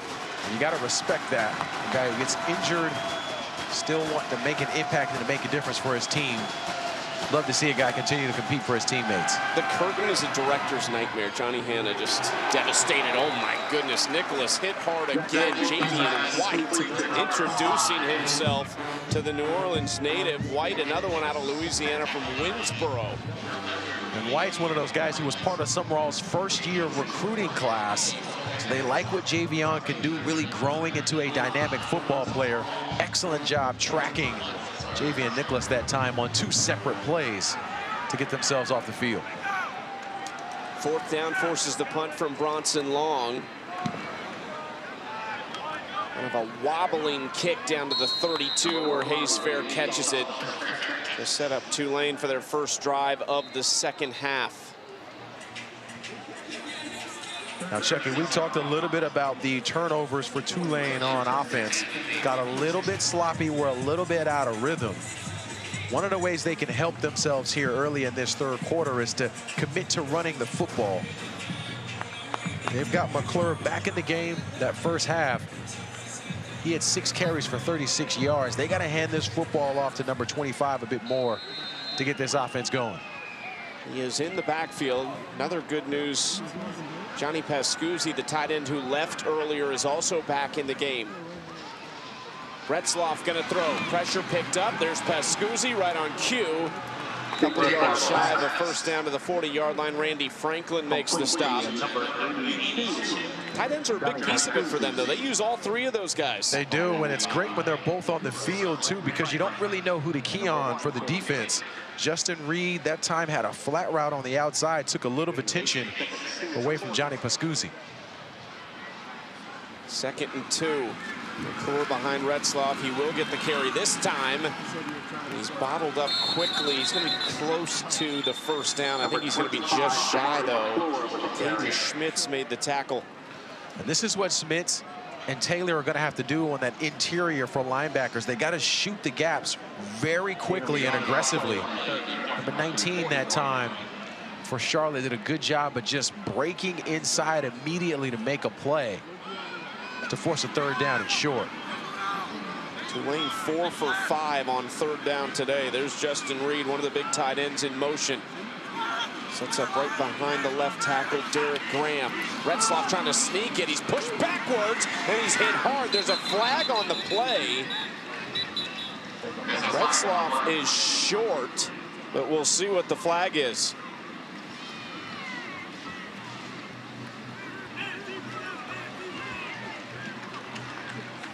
The referee's mic did not work, but that was against Charlotte.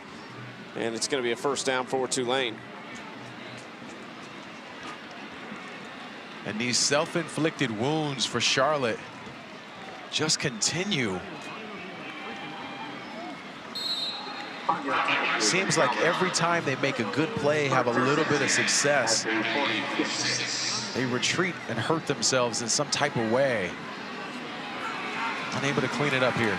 Retzloff pressure coming, quick pass out there on a slant pattern to Preston, who carries the defender to the 33-yard line.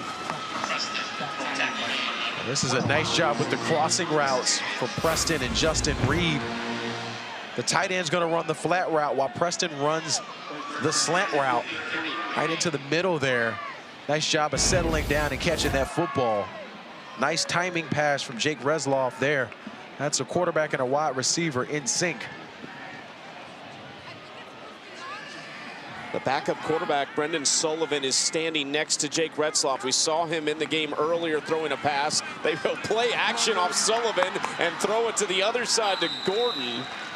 And Sullivan will jog off, but just kind of putting something on tape there. Yeah, there you go. Digging down into that playbook. Incredible job offensively of just mixing it up. We were expecting to see a little bit of that from Charlotte, but watch Jalen Johnson, the defensive end, number 24. He's the guy that needs to stop and try to take the running back on that flat route. Just doesn't recognize it in time to be able to make a difference. The result of the play brings up a 2nd and short. Gordon the back, gets it, bounces it outside as a first down and more. Gordon still on his feet inside the 10. There's a flag back at the line of scrimmage. And it's going against Tulane, holding. It's going to come back. And that's unfortunate for them because what a play. Number 56, 10-yard penalty, replay 2nd down. They got Shadri Hurst, the left guard, on the hole. Big time play from Gordon. Watch Derek Garman here, though. The tackle, he's the one who creates that space, but you see the hold there from Hurst. Anytime you're pulling and tugging on that jersey, pretty easy call for the officials. And in this series, we've seen both teams hurt themselves, negating positive plays. First one on Tulane tonight. They're one of the most penalized teams in the country. 2nd and 11, Brown-Stevens motions and goes right back where he came from. Retzloff in the pocket collapsing, runs into his right tackle, Baker, and Retzloff is driven into the turf hard after he throws it away by Caden Schmitz. He is taking some shots tonight. He is taking a beating for sure. What a job by Schmitz here. Schmitz comes on the pressure, so does Shea Taylor, 35 and 19.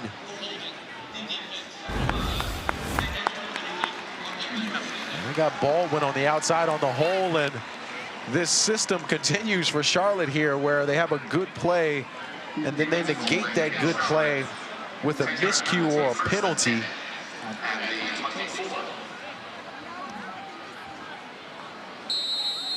But the blitz has been something, at least defensively right now, for the 49ers that has resulted in some success in getting hits on the quarterback. Holding in the secondary sets up 1st and 10. Short run for McClure on first down for 2 yards. Now there's some fighting going on downfield. It's Schmitz and Shadre Hurst. They were down inside the 10-yard line. A helmet came off of Caden Schmitz. They got to get a lid on this quickly. They most certainly do. Now, I'm not surprised that this offensive line, we talked about them being some of the best in the American Conference, that they're upset about the extra hits that have been happening on the quarterback. But Shadri Hurst just drives After the play Caden was over, Schmitz. personal foul, unnecessary roughness, offense, number 56, 15-yard penalty. The down counts, it'll be 2nd down. Now, it looked like a clean block. The question just becomes, when was the whistle blown? But you got to give your hat off to Shadri Hurst. I mean, he's driving his guy 10 to 15 yards down the field. Schmitz was not happy about it. He has to come off the field because his helmet came off at the end of it. So now it's going to be 2nd and about 22. They're at 23 with 9.5 to play in the third quarter. Couple Tulane penalties. Handoff to Gordon, trying to go right side. He's wrapped up by Reed Williford. And gets very minimal yardage to set up 3rd and long. And you see the difference here just in this series. This is what was missing for Charlotte in the second quarter and in part of the first quarter. Just those touch plays where you've got a guy who has the football, being able to show your fundamentals and just get him down.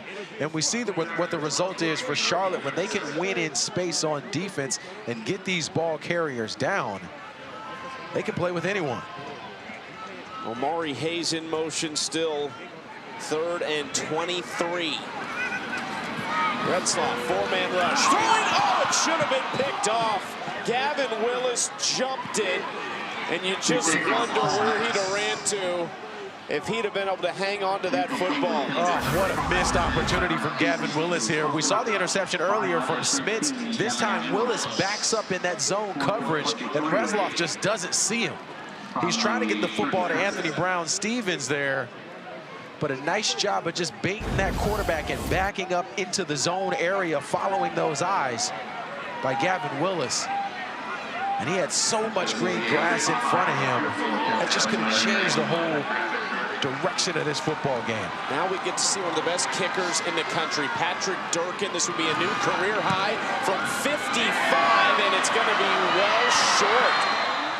Just didn't hit that cleanly. He's hit from 56 in practice. We saw him twice last week hit from 50 plus, but did not have enough in the leg for that one. Charlotte gets the football back after the missed field goal by Durkin, a rarity. They still lead by 3 touchdowns here in New Orleans. Tim Albin, year 1 as the Charlotte head coach, has not gone how he planned. You go all the way back to the early 2000s, spent 4 years under Frank Solich at Nebraska, then 2 decades at Ohio, went with Solich there. But first season, getting his feet wet a little bit, getting his feet under him and trying to figure things out. The rest, though, 20-3 at Northwestern Oklahoma State, 30-10 the last 3 years at Ohio, and their first MAC championship since the 60s. Positive things to come for sure for Charlotte, given the history. Haney on the ground is driven backwards. Javion White has been everywhere for Tulane. What's it got to be for, when we talked to Tim Albin, said, look, the next 6 to 8 weeks is going to define the 26th season because you get the portal to open in early January, and you got to build your team there. Well, the other thing is what you're trying to look for when you're building a program are signature wins. This would just be a signature win for Charlotte if they could figure out how to get this game close. They use that momentum to recruit, to fundraise, all the stuff that head coaches have to do. You just need a program win. Wilkie on the keeper gets back to the original line of scrimmage. And he said, look, people might have thought I was crazy when I left Northwestern Oklahoma State. We won an NCAA national title there. They went and ran it back the next year as the runners-up. Thought maybe they think I'm crazy now for leaving Ohio after the success they had, but he believes in the project that he's trying to build at Charlotte. Well, the other thing I respect is just what he talked about in terms of recruiting, where he's looking for good human beings first, good football players second. I just think that gets lost sometimes in college football, that you also have a duty to influence these student athletes to turn them into men. 3rd and 10. Would love to see his offense get something going here. Just over 7 to play in the game. This is a dangerous throw, and it's intercepted by Mo Westmoreland, the big pass rusher from Houston, Texas, transferred over from UTEP as his first interception. Now, this is a big fella watching film. This guy is watching film, understanding what's going to happen with this offense and what they're going to try to do. Watch Westmoreland here, number 0. He is a defensive end. He's just going to back up because he sees where this ball is going and has been in the film room junkie. Tulane gets their 2nd turnover of the night. The selection show on Sunday, noon Eastern. That's a 4-hour special. Here's how it looks right now based on the current rankings. Tulane would travel to Lubbock to take on Texas Tech. As it stands, winner would take on Georgia in the quarterfinals. Miami, the other one who needs to win the ACC to get that 11 seed to take on Oregon in Eugene. Some really good matchups that you could potentially have. And for Tulane, a team who's really comfortable going on the road. Have won 19 of their last 23 on the road. Retzloff throwing downfield, it's intercepted. Jaquarius Conley, his third of the year, that leads the team. And for everything that's happened tonight for Charlotte offensively, this defense has done everything they can. Well, we've seen this a couple of times here in the second half where Jake Retzloff is just off. I mean, this is an underthrown football in a one-on-one situation. That's just an underthrown ball. Now, a nice job by Conley of coming back and making the catch. But that has no chance given the trajectory of the football. We saw Gavin Willis drop an interception on that last series as well. Right now, the quarterback for Tulane, Jake Retzloff, is not seeing the football field the way he typically does. Grayson Loftus is back at quarterback for Charlotte. Sean Brown in motion next to Nicholas on the near side of the field. They want to take a shot. This is Nicholas making the catch, and he is across the 35. That's one of their best connections of the season. He's got a massive crowd in the stands, family and friends, 40 of them to watch him. Incredible job running this route here. Nicholas was open. I also thought Sean Brown on the deep ball was another guy who could have been open. But a nice job by Loftus of throwing that football to the middle of the field where Nicholas can catch it and get down to pick up the first down. 1st and 10 at the 37-yard line. Little pitch play here. Cameron Smith trying to get outside, and he's got one of their longer rushes of the game for 11 yards to move the chains. A little bit of life right now for the 49ers. Watch E.J. Mason here, number 7. He's going to come in the screen towards the right of this with the block. The wide receiver blocking on the edge. Such a difference maker in the stretch game. Nice job blocking on the outside. Love to see that. Another big positive gain for Charlotte. Loftus throwing, caught by Brown for a gain of about 5. There's just a little bit different tempo and pace about this offense right now. Well, you feel like they got a little bit of pep in their step too.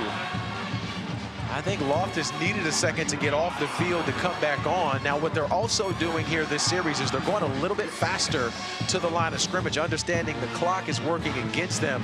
But I think because they're moving quicker, there's just less of a thought process across the board for this offense. 2nd and 5. Loftus, a guy who transferred from Duke, spent 2 years there, didn't throw a pass last year, but he made 5 starts to close out his true freshman season, so had good experience. As they go to the ground, Norman makes the stop. It's a gain of about 2 to set up 3rd and short. The other piece of this too, just given Loftus and his trajectory, get thrown in the action after the injury in week 4, having to start. It's also about building confidence, and sometimes it takes time to do that for young players, but the way you can do that is by helping him with shorter reads, shorter routes, quicker pace. All on full display on this series right now for the 49ers. Charlotte just 2 for 9 on 3rd down. This is a 3rd and 3. Pressure coming. Loftus flushed, and he is taken down a long way in the backfield by T.J. Smith. What a play from T.J. Smith here. Sam Howard, the backer, number 15, was the first guy who came untouched towards the middle. Cameron Smith does a good job of trying to pick up that color. But there's just too many blue jerseys around for Loftus to make anything of it. How many times have we seen the defense make a big play and the offense go nowhere? Just unfortunate again after another turnover to not get any productivity out of it. Tulane's coming after this and almost got to it. Maybe even a fingertip, just the way that ball came off the foot of Long. Takes a Charlotte roll all the way down to about the 11-yard line. 11+ minutes played here in the 3rd quarter, and nobody has scored in the 2nd half. Still 21-0 Tulane.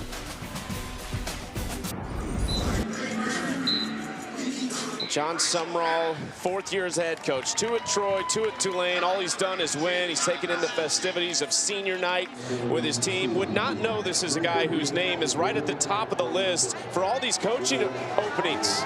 And this was him pregame talking to his team. Do your job. Hey, for the team. Everybody got it. Know your role, embrace your role, be a star of your role. Let's lock the freaking game. 20 to left.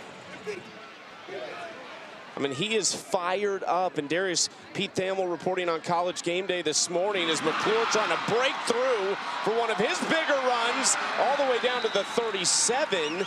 Thamel saying on College Game Day this morning, John Sumrall has emerged as the favorite for the Florida job and set to make a decision potentially as early as tomorrow. There's just a lot surrounding this program, but it's something he told us last week. He addressed this at the beginning of the year.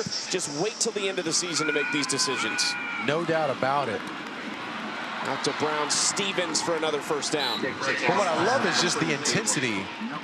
This is the head coach. Now, there are a lot of different ways to pump your team up to try to get guys hyped for the game, but like he has a calmness to him, but he picks his moments strategically and in the right place to get the guys influenced enough to want to play for him. I mean, I heard that lock the gates. I'm ready to get down. Like put me in, coach. Let me lock the gate with you just once, and then I'll step on the other side of the gate and you guys continue. We've had a couple chats with him this year. I think we both enjoyed it. Yeah, he's fantastic. See the way he connects with his players. Retzloff, plenty of time. Finally, it closes down out to Reed, who dives ahead for a pickup of about 8 on first down. But he said he did a summer speaker series. Kind of brought somebody in every couple weeks to talk to the team. Said the last one, I got up in front of him. I said, I'm talking to you today. I said, look, if we start winning, you're going to hear a lot of things about all the jobs I should take. Maybe the places you should go in the portal. If we start losing, you might hear the opposite thing. Just love that he addressed it with some honesty with his team. Yeah, he really worked this into existence too with his interest and ability to be able to put this team in position to play for a conference championship next week and a potential playoff berth. It's really, really, really hard to believe that he's only been a head coach for 4 years. It normally doesn't happen that fast, Chucky. It's normally not that fast. Had been at Tulane before, spent 3 years as the co-defensive coordinator back from 2012 to 2014. Building off a 9-5 season a year ago. Gordon, another nice carry here to pick up the 3rd and short down to the 31. And this feels like Tulane trying to close the door for good on this drive. Yeah, so it's really this offensive line just continuing to keep rolling. The right guard that time, Elijah Baker, number 73, had a terrific block on the inside to create that space for Gordon to get up the field, to pick up positive yardage. And that, to me, is where they really have their strength, is the line of scrimmage on both offense and defense. It's just hard to defend against. Wild throw by Retzloff, frustrated with himself there. And I think for John Sumrall, as they look to the future, and the future just being next week, if they can close out this game with a win, is what are the areas of growth that they need to focus on? And certainly the turnovers. But I think right now for Retzloff, like, he just has taken a significant step back in going through his progressions and finding the right wide receiver. And so I think that's something that they're going to have to address going into next week, because they cannot win if he's not seeing the field appropriately. Saw it that time to Brown-Stevens trying to get outside. Dragged down right at the 20, should be good for a first down. Excellent job by Retzloff here, just recognizing it's an all-out blitz. Shea Taylor and Spitz, both backers, came through the A-gaps. Retzloff recognized it, needed to get rid of the football quickly.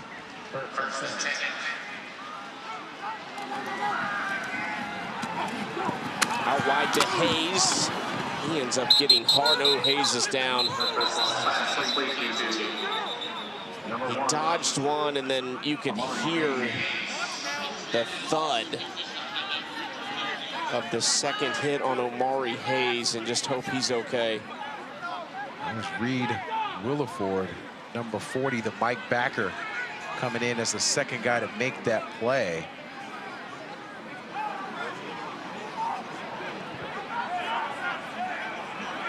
There's some pushing and shoving happening between these two teams. Now John Sumrall and his coaching staff trying to get his team back on the sideline. Some chirping happening. Shea Taylor was kind of at the forefront of it for Charlotte and a few others.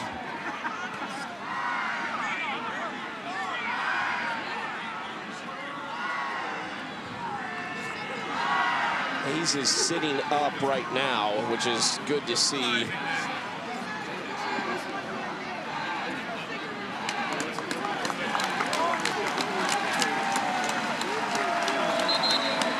Better to watch him walk off under his own power. You know, a lot of this chirpiness, chippiness started when Jake Resloff was taking those hits on his side from the quarterback position. And so we haven't really gotten the bull by the horn on the chippiness that's sort of happening across the field right now. I think both these teams are gonna have to figure out how to settle down because we don't want problems as we move forward. Still a whole nother quarter left of football to play.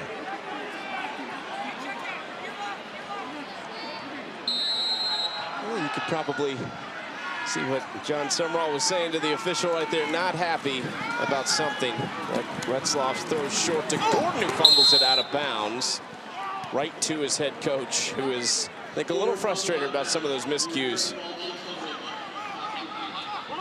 They asked him in the press conference last week, do you think you're a top 25 team? He said, there must be a lot of bad football happening if that's the case. We're an average team, and part of it is they've just been a little up and down at times, and this is another one of those games, despite leading by 3 touchdowns and despite being 15 minutes from punching their ticket to the American Conference Championship, a game they would host here in New Orleans next week against North Texas. Still 15 minutes to play, though, tonight. It has been a beautiful night in New Orleans and a busy weekend here. Another big game, Southern Grambling, that was played at the Superdome earlier today, and it is a party atmosphere downtown, as it always is in New Orleans, of course. Tulane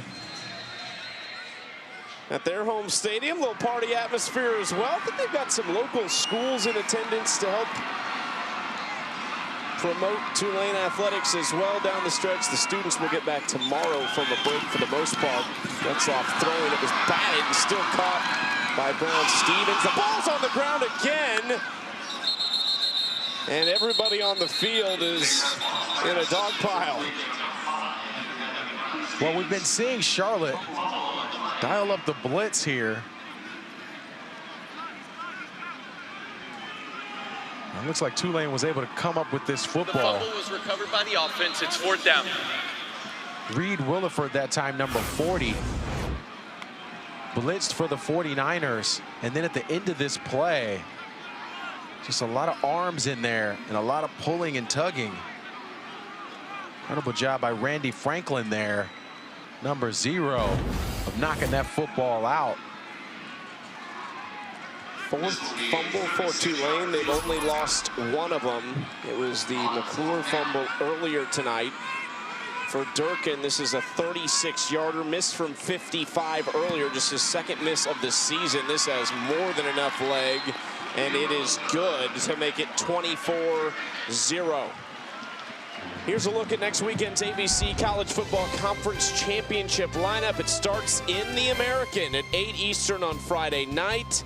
And then Saturday, the Big 12 title game at noon Eastern, followed by the SEC and the ACC will be at 8 Eastern. Miami needs it to reach the playoff. They were rolling, I think, early on. We had talked almost every week through the first 5 or 6 weeks. Like, man, is Miami the best team in the country? And then tripped up a little bit, but they've still got their opportunity to make it. It just goes to show you, I mean, anybody can beat anybody these days in college football.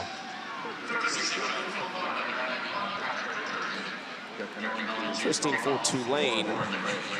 Some hype around them as they went into that Ole Miss game, and people thought, oh, can they go in and shock Ole Miss? They got blown out in that game 45-10, and so from that point on, it feels like the Green Wave have almost flown under the radar a little bit. Memphis had their moment, South Florida had their moment, and Tulane is the one right here with a chance to go back to the American Conference Championship.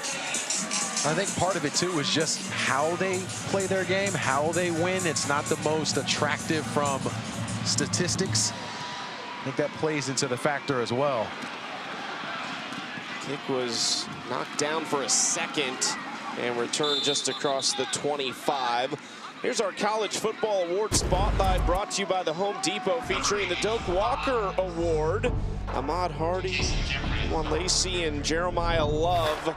A lot of talk that Jeremiah Love, one of the greatest Notre Dame running backs in history. Man, I don't know. That's the word on the street, huh? Well, I will say he's dynamic. All of these guys certainly deserving of the Doak Walker Award. But to that point about just Notre Dame running backs, I want to hesitate a little bit. We can get into that conversation, but we can hesitate just a bit. Throw out wide to Brown is completed for a gain of 7. Remember to tune in for the Home Depot College Football Award Show Friday, December 12th at 7 p.m. on ESPN. I mean, you're top 5 in Notre Dame history in rushing yards in just 3 years. Yeah, and that's where I think if we're talking about career stuff, we just got to look at the numbers. I'm not saying Jeremiah Love isn't deserving of that comment. Let's just look at the numbers for a moment and discuss amongst ourselves. Timeout. See where we Charlotte. land. Lest we forget. First of the half. It's just, you know, they're 30 seconds. anytime you have a good player on a team, they're happy to sweep the old guys under the rug as it relates to it. You got some beef with Reggie Bush and Darren McFadden from Doak Walker. Immediate Award. timeout on the Sure field. do. Quite a bit of beef across the country, especially at those Trojans during my day. 13 minutes to play in the fourth quarter. Tulane up 24 on Charlotte. Kick out your Week 13 NFL Sunday at 10 a.m. Eastern with the Countdown Crew on ESPN and the ESPN app. They'll have all the early breaking stories, injury updates, and previews of each game right up to kickoff. And then our Week 13 Monday Night Football matchup, it's the AFC leading Patriots. They have won 9 straight. They've got the Giants at 8 Eastern on ESPN, ESPN Deportes, and the ESPN app. Peyton and Eli over on E2. And coverage begins with NFL Live at 3 Eastern, then SVP and the Monday Night Countdown Crew at 6 Eastern. 9 straight for the Patriots. Here's the trickery a little bit for Charlotte that you've been looking for. It comes on second down. Javen Nicholas gets leveled, and they do have a first down. Elijah Champagne on the hit. Wow, what a shot Nicholas took here. I like the call, though. They're trying to run this reverse here just to get Nicholas into some space on the outside, but he does not see that big body coming back in on the inside and just gets leveled at the end of that play by Champagne. 6'2", 290, moving quickly. Loftus long throw, and that was almost a house call for Javion White. We talked about him a little bit earlier. He was playing behind a third-round draft pick, Caleb Ransaw, a year ago, but they love this guy. He's the ultimate competitor. Oh, he plays so well on the back end, and he's rangy, too. I think he gets a little surprised here that this ball is there. If his eyes are on the quarterback, he's able to pick this and take it to the house. Another one of those miscues from Grayson Loftus, though, going through his progressions, not seeing the color right, having another one of those young moments by putting the football where it shouldn't be. 2nd and 10. Loftus, another long throw. This time it's caught by Miles Burris. Pushed out at the 48-yard line. Now back in the backfield, there's some more chippiness happening. Jordan Norman lost his helmet. 2 flags on the field.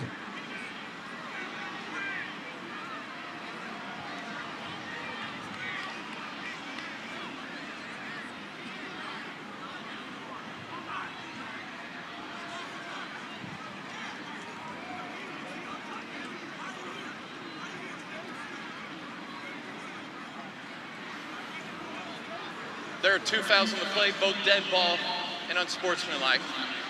Sportsmanlike, offense, number 68, and defense, number 9.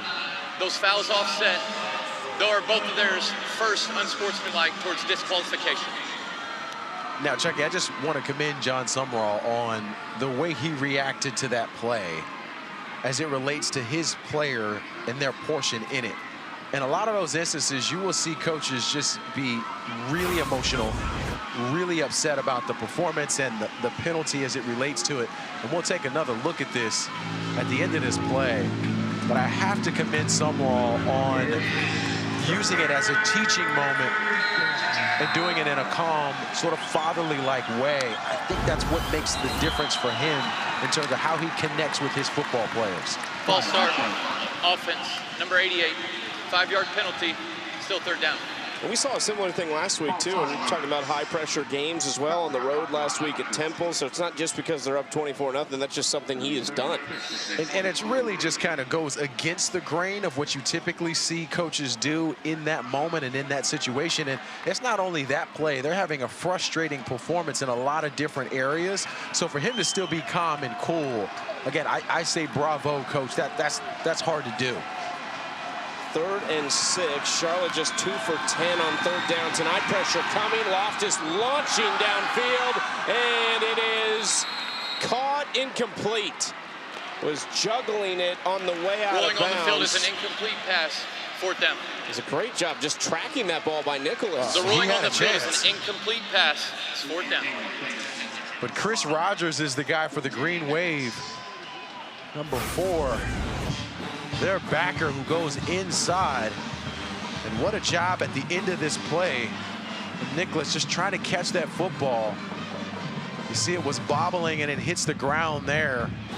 Clearly out of bounds. That would have been a heck of a catch if he was able to hang on to it. Timeout, Charlotte. Their second of the half. 30-second timeout.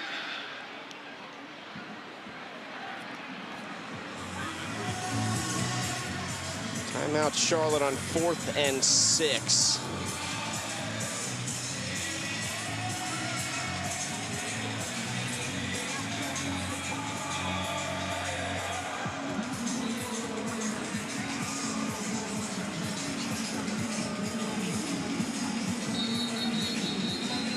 Tim Albin, just feel for him a little bit because of the injuries they've dealt with. Year 1, you're trying to lay a foundation, and you feel like you've really kind of been held back in a lot of ways from doing that.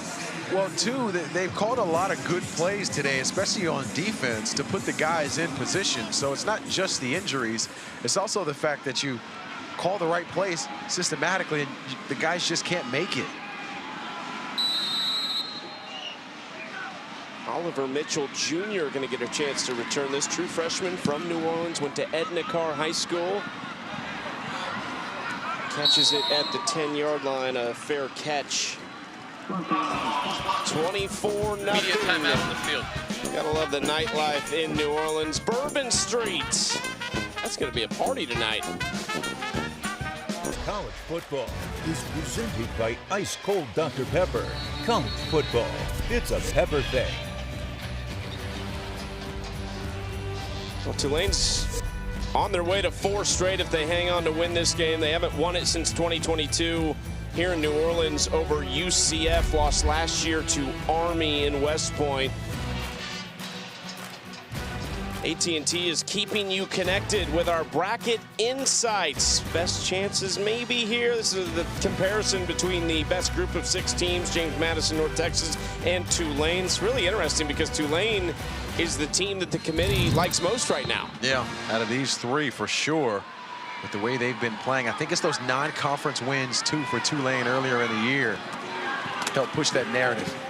Pascuzzi makes the grab on 1st down. Sign up now at ESPN.com and fill out your own CFP bracket challenge presented by AT&T. And that's what they've said. They like those early challenges. Northwestern, Duke, even at Ole Miss, but they got the wins over Northwestern and Duke.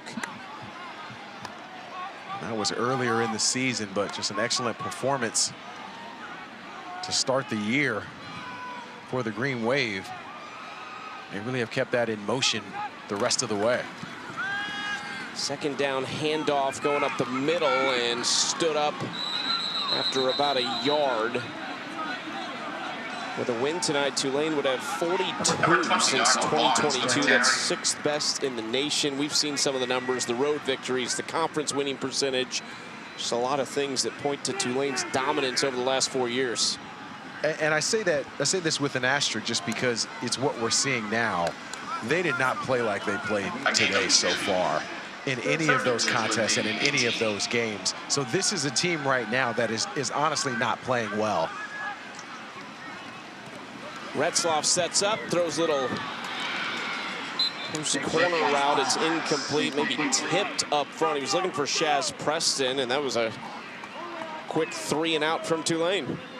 We talked a little bit about John Summerall and him mentioning that he felt like his team was an average football team as it relates to it. Today, they have certainly looked like that today. I would say prior to this, they certainly looked like a different team that was worthy of the grade, but with the way they played in this football game, they're gonna have no shot next week if they show up against North Texas the way they showed up here today. So there's a lot to clean up for Tulane if they can edge out in this game. I think you've seen it in one game alone in Memphis. They scored 35 first-half points against Memphis and then just 3 in the second half. And you were talking about North Texas, the high-powered offense. Drew Mestemaker, a redshirt freshman. Eric Morris loves this guy. He's worked with some outstanding quarterbacks. Yes. And he told us, and we both were astonished by it, but he said he might be the best one. He's just not played a lot of football out of high school, and he comes in and he's torn it up, and then Caleb Hawkins is a true freshman. Yeah, both these guys have really just been lighting it up, and two really young football players making a massive difference on their teams.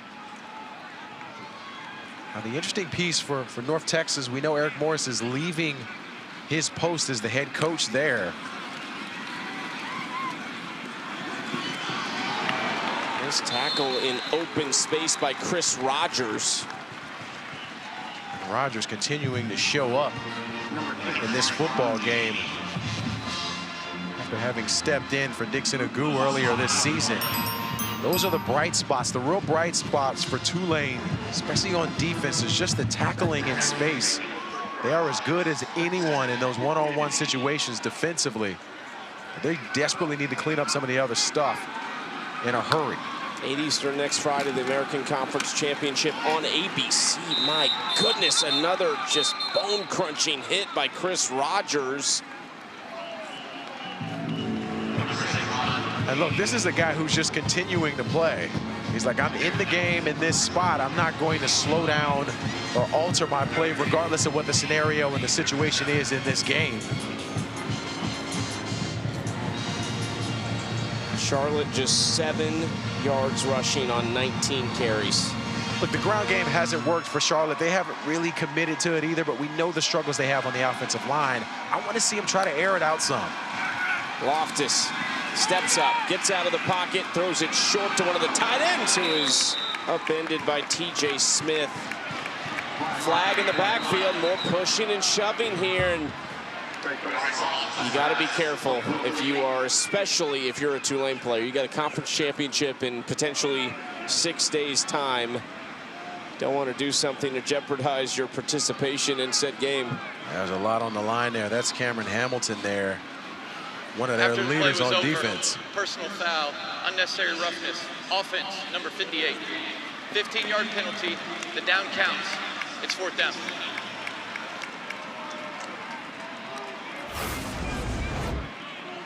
Let's take another look at this. We'll see him right on the interior of that offensive line. There's Hamilton trying to get to the quarterback. A little bit of that pushing and shoving after the play. Good time hit, though.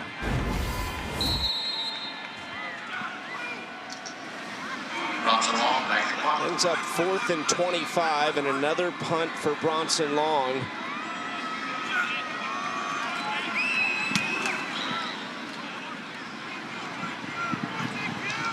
Mitchell, oh man, soft hands to fair catch that at the 31-yard line. Look like you. I'll take that compliment. Welcome back in. Tulane's up 24-0. Jake Retzloff, their quarterback, one of the best in the conference, has struggled today. That was his first interception of the day.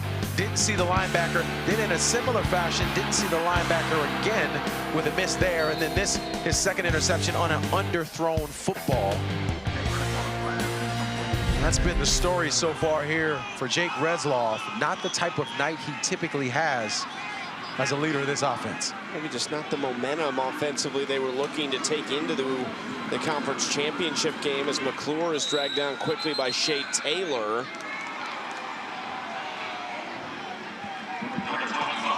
And it started so well too, Darius. Those first two drives, I mean, it looked like they were just going to light it up tonight offensively. And look, the numbers just really tell the story for them. This kind of performance from Jake Resloff against North Texas, certainly against anyone in the college football playoff, is not going to be a positive recipe of success for Tulane. So there's a lot to clean up in a hurry if they can win this football game. Mama Hat absorbs the contact and has a first down across the 45-yard line. And I mentioned it, but that Memphis first half, that was as good as this Tulane offense has been all year. They looked unstoppable. And I think with the addition of McClure really running things well, he's got 10 carries, 66 yards here on the day. Adding him is going to add fuel to the fire offensively for them. As Trey Shackelford makes a big play on the outside. Remember, they are without one of their top receivers on the season, Bryce Bohannon, for the second straight game as well. What a nice job working against Baldwin there. Baldwin slips on the way back in. And not to go back to this again, but it merits saying again for Charlotte, guys in position just unable to make tackles. So there's some fundamental things happening for Charlotte defensively that you can kind of only correct in practice by working it, giving examples, going again. It's technique, it's run fits, it's the simple stuff that unfortunately has been missed for them defensively all night tonight. Randy Franklin is helped off for Charlotte from that far sideline. A couple years at Navy to begin his career. There's Bohannon, Bryce Bohannon, injured in practice a week ago. Missed the Temple game, out again tonight. That's a big miss for them. Just a reliable target that Retzloff really trusts. Yeah, and he's a fifth-year senior, so he's experienced, really good in these moments as an energy guy and a vocal leader too. They definitely miss him. Retzloff under pressure out to Brown Stevens, who said his name a lot tonight, tackled by Caleb Curtin quickly. One more note on Bohannon. John Summerall and Joe Craddock, their offensive coordinator, rave about him. Said, look, one of the best kids, big fans of his, but said if he ever wants to coach, he'll always have a job with us. And that's a pretty cool thing to hear from your coach, from your current coach, just to say that you've put in the time and earned the respect in a way that could dictate your future later on, should he have any interest in coaching. So sky's the limit for this guy. They certainly miss him on the field as a leader. He has a bright future either way. Came into the year with 22 career catches, had 31 this season, as that's incomplete from Retzloff on third down. Just a miscommunication between quarterback and Mama Hat on the outside. Mama Hat was up the field, and Retzloff thought he was going to come back. So again, that disconnect right now, especially with mentioning Bryce Bohannon being out, the disconnect between wide receivers and quarterback on full display here today in an unfortunate way for Tulane. The other interesting piece for this offense for Tulane, Retzloff has not ran the football at all tonight. He has not really ran it over the last now 2+ weeks. So that is something to keep an eye on. He's been questionable on the injury report a couple times. Prior to the snap, timeout, Tulane. You just wonder 30-second timeout. Where he's at, because he is so electric when he does run the football. And they call it a lot too, and you can tell that there's something going on there because they're not even dialing it up as far as giving him an opportunity as a runner. But they've got a lot on their hands over the next week to try to fix some issues. What's the biggest matchup? You see North Texas this year. What's the biggest matchup in that game that you'll keep an eye on? It's the tempo of the offense. That offense moves so fast. It's a no huddle, spread you out, go extremely fast. The problem for Tulane, I would see, is that Tulane's defense the strength of their defense is the defensive line. When you're going up against an up-tempo offense that moves the ball quickly, that defensive line kind of gets nullified and negated because the ball is moving so quickly. It's the back end for Tulane where they really need to put some effort and some energy in. So that, to me, is the matchup to watch for those two teams. Should Tulane figure out how to win this football game? This is from 52 for Patrick Durkin. He hit here from the same distance last week to set a career high, and he gets this one to match it. After missing earlier from 55, he is fired up with his head coach. When you talk about successful teams and teams vying for conference championships and college football playoff berths, the kicking game becomes critical and vital.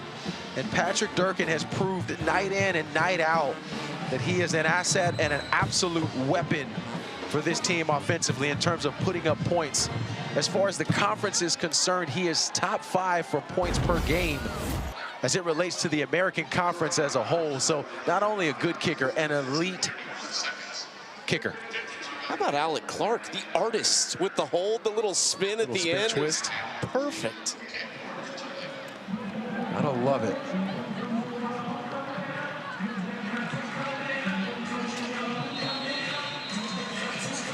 5:51 to play. Tulane trying to pitch a shutout in the regular season finale and get to 10 wins on the season. Bowl eligible in 7 of the last 8 years. Durkin drives that out of the end zone. The 3rd annual ACC-SEC Challenge begins Tuesday night. Our must-see ESPN men's basketball doubleheader. Top 10 matchup, Duke hosting Florida at Cameron Indoor at 7:30 Eastern. And then the battle of the Blue Bloods, North Carolina at Rupp Arena taking on number 19 Kentucky. A couple great games on the schedule. Caleb Wilson, 20 a game as a true freshman for North Carolina. Great freshman class. Could you hoop? I could hoop back in the day. Okay.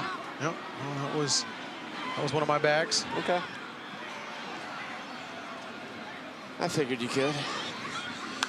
I think if you ask me anything these days, I'd say I could do it. I like it. There's no proof at this point. It's a nice throw by Loftus over the middle, hitting E.J. Mason. Kevin Adams makes the tackle. E.J. Mason's a guy whose name we really should be calling more, given his ability as a slot wide receiver.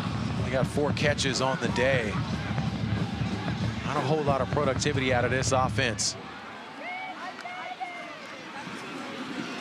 Loftus throwing outside. It is caught just above the turf by Sean Brown.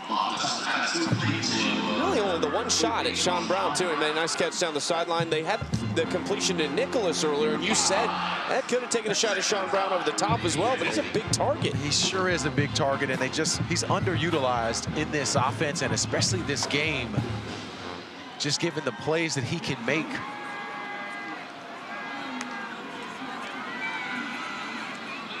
Loftus to Gainey out of the backfield. He's going to lose a yard. Mo Westmoreland had the interception earlier, gets the TFL on this play. Just to go back to that Sean Brown point, so he's got 5 catches for 49 yards, and he's just, should that be 10 opportunities? And that is where I go to for Charlotte and offensively, is just taking a chance and giving their stars an opportunity to win a one-on-one matchup. They just haven't tried to. 5 catches on 5 targets, to your point as well. So it has been an efficient link-up between him and Loftus. 3rd down. Westmoreland got there, as well as others. His defensive line, so impressive. One of the best in the American Conference. Well, not only the interception from Westmoreland, he beats Tyler Gibson here on the outside. Speed rush around him to get to the quarterback from the big fella up front. This defensive line, you mentioned it,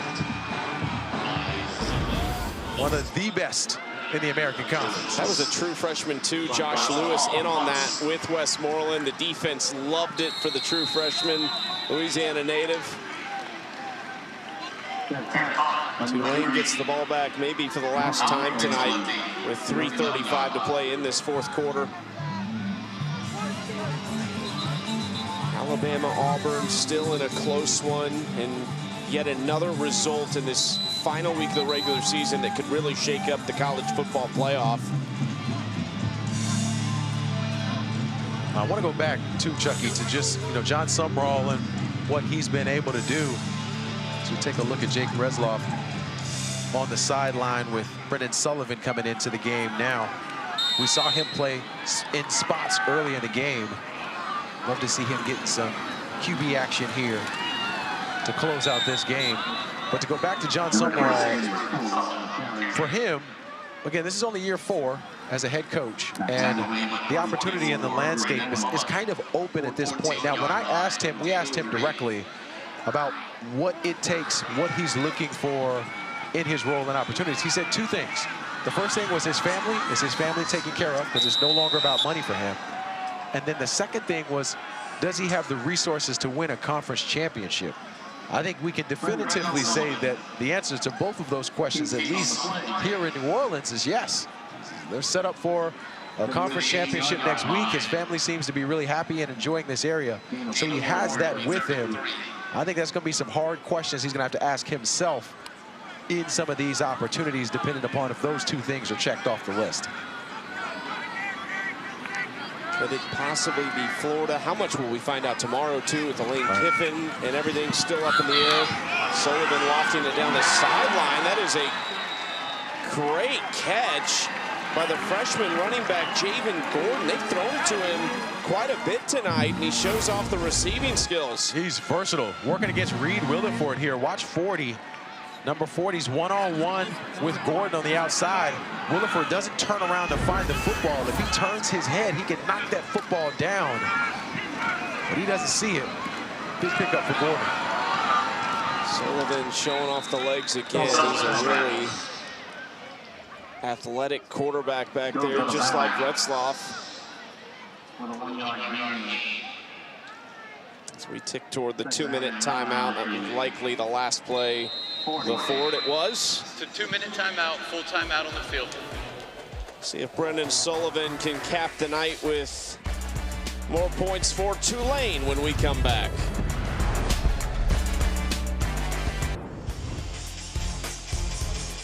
Talking about all that is to come in college football. Of course, the playoff coming out on Sunday, but all these coaches that have been fired since week 1. Of course, James Franklin already has been hired by Virginia Tech, but just down the road, Brian Kelly in LSU, Hugh Freeze at Auburn, Billy Napier at Florida. That was early in the year.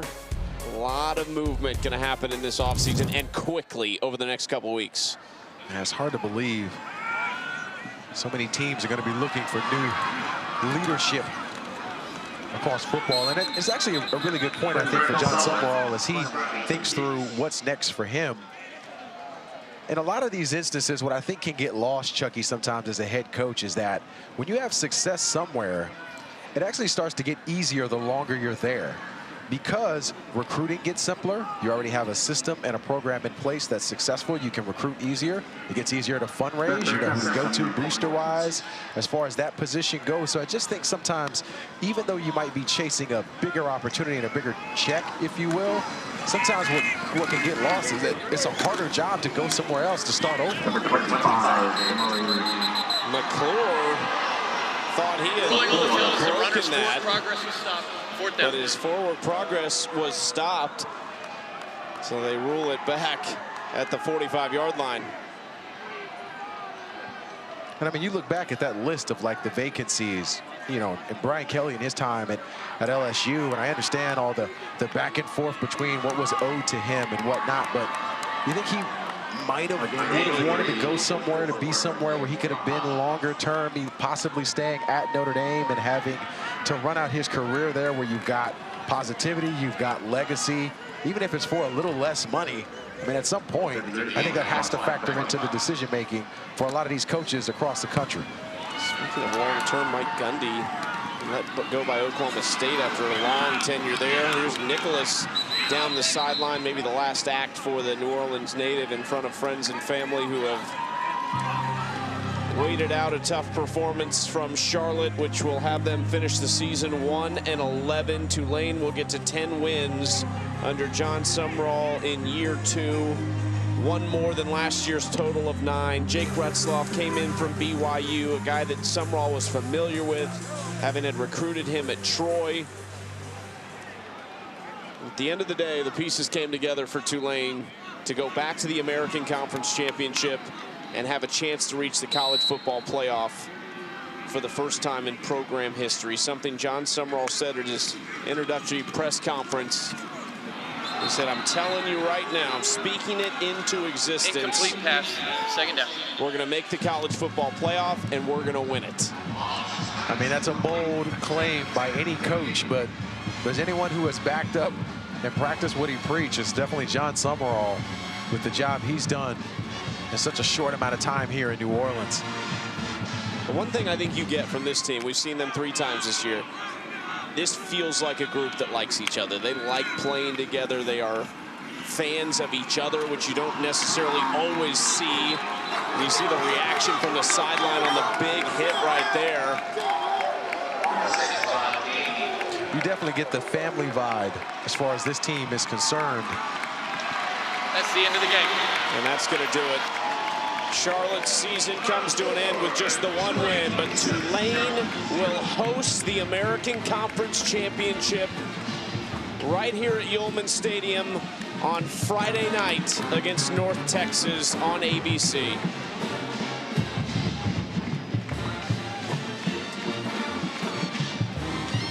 What a fantastic matchup for the American Conference. We all get to witness next Friday to kick off the championship weekend.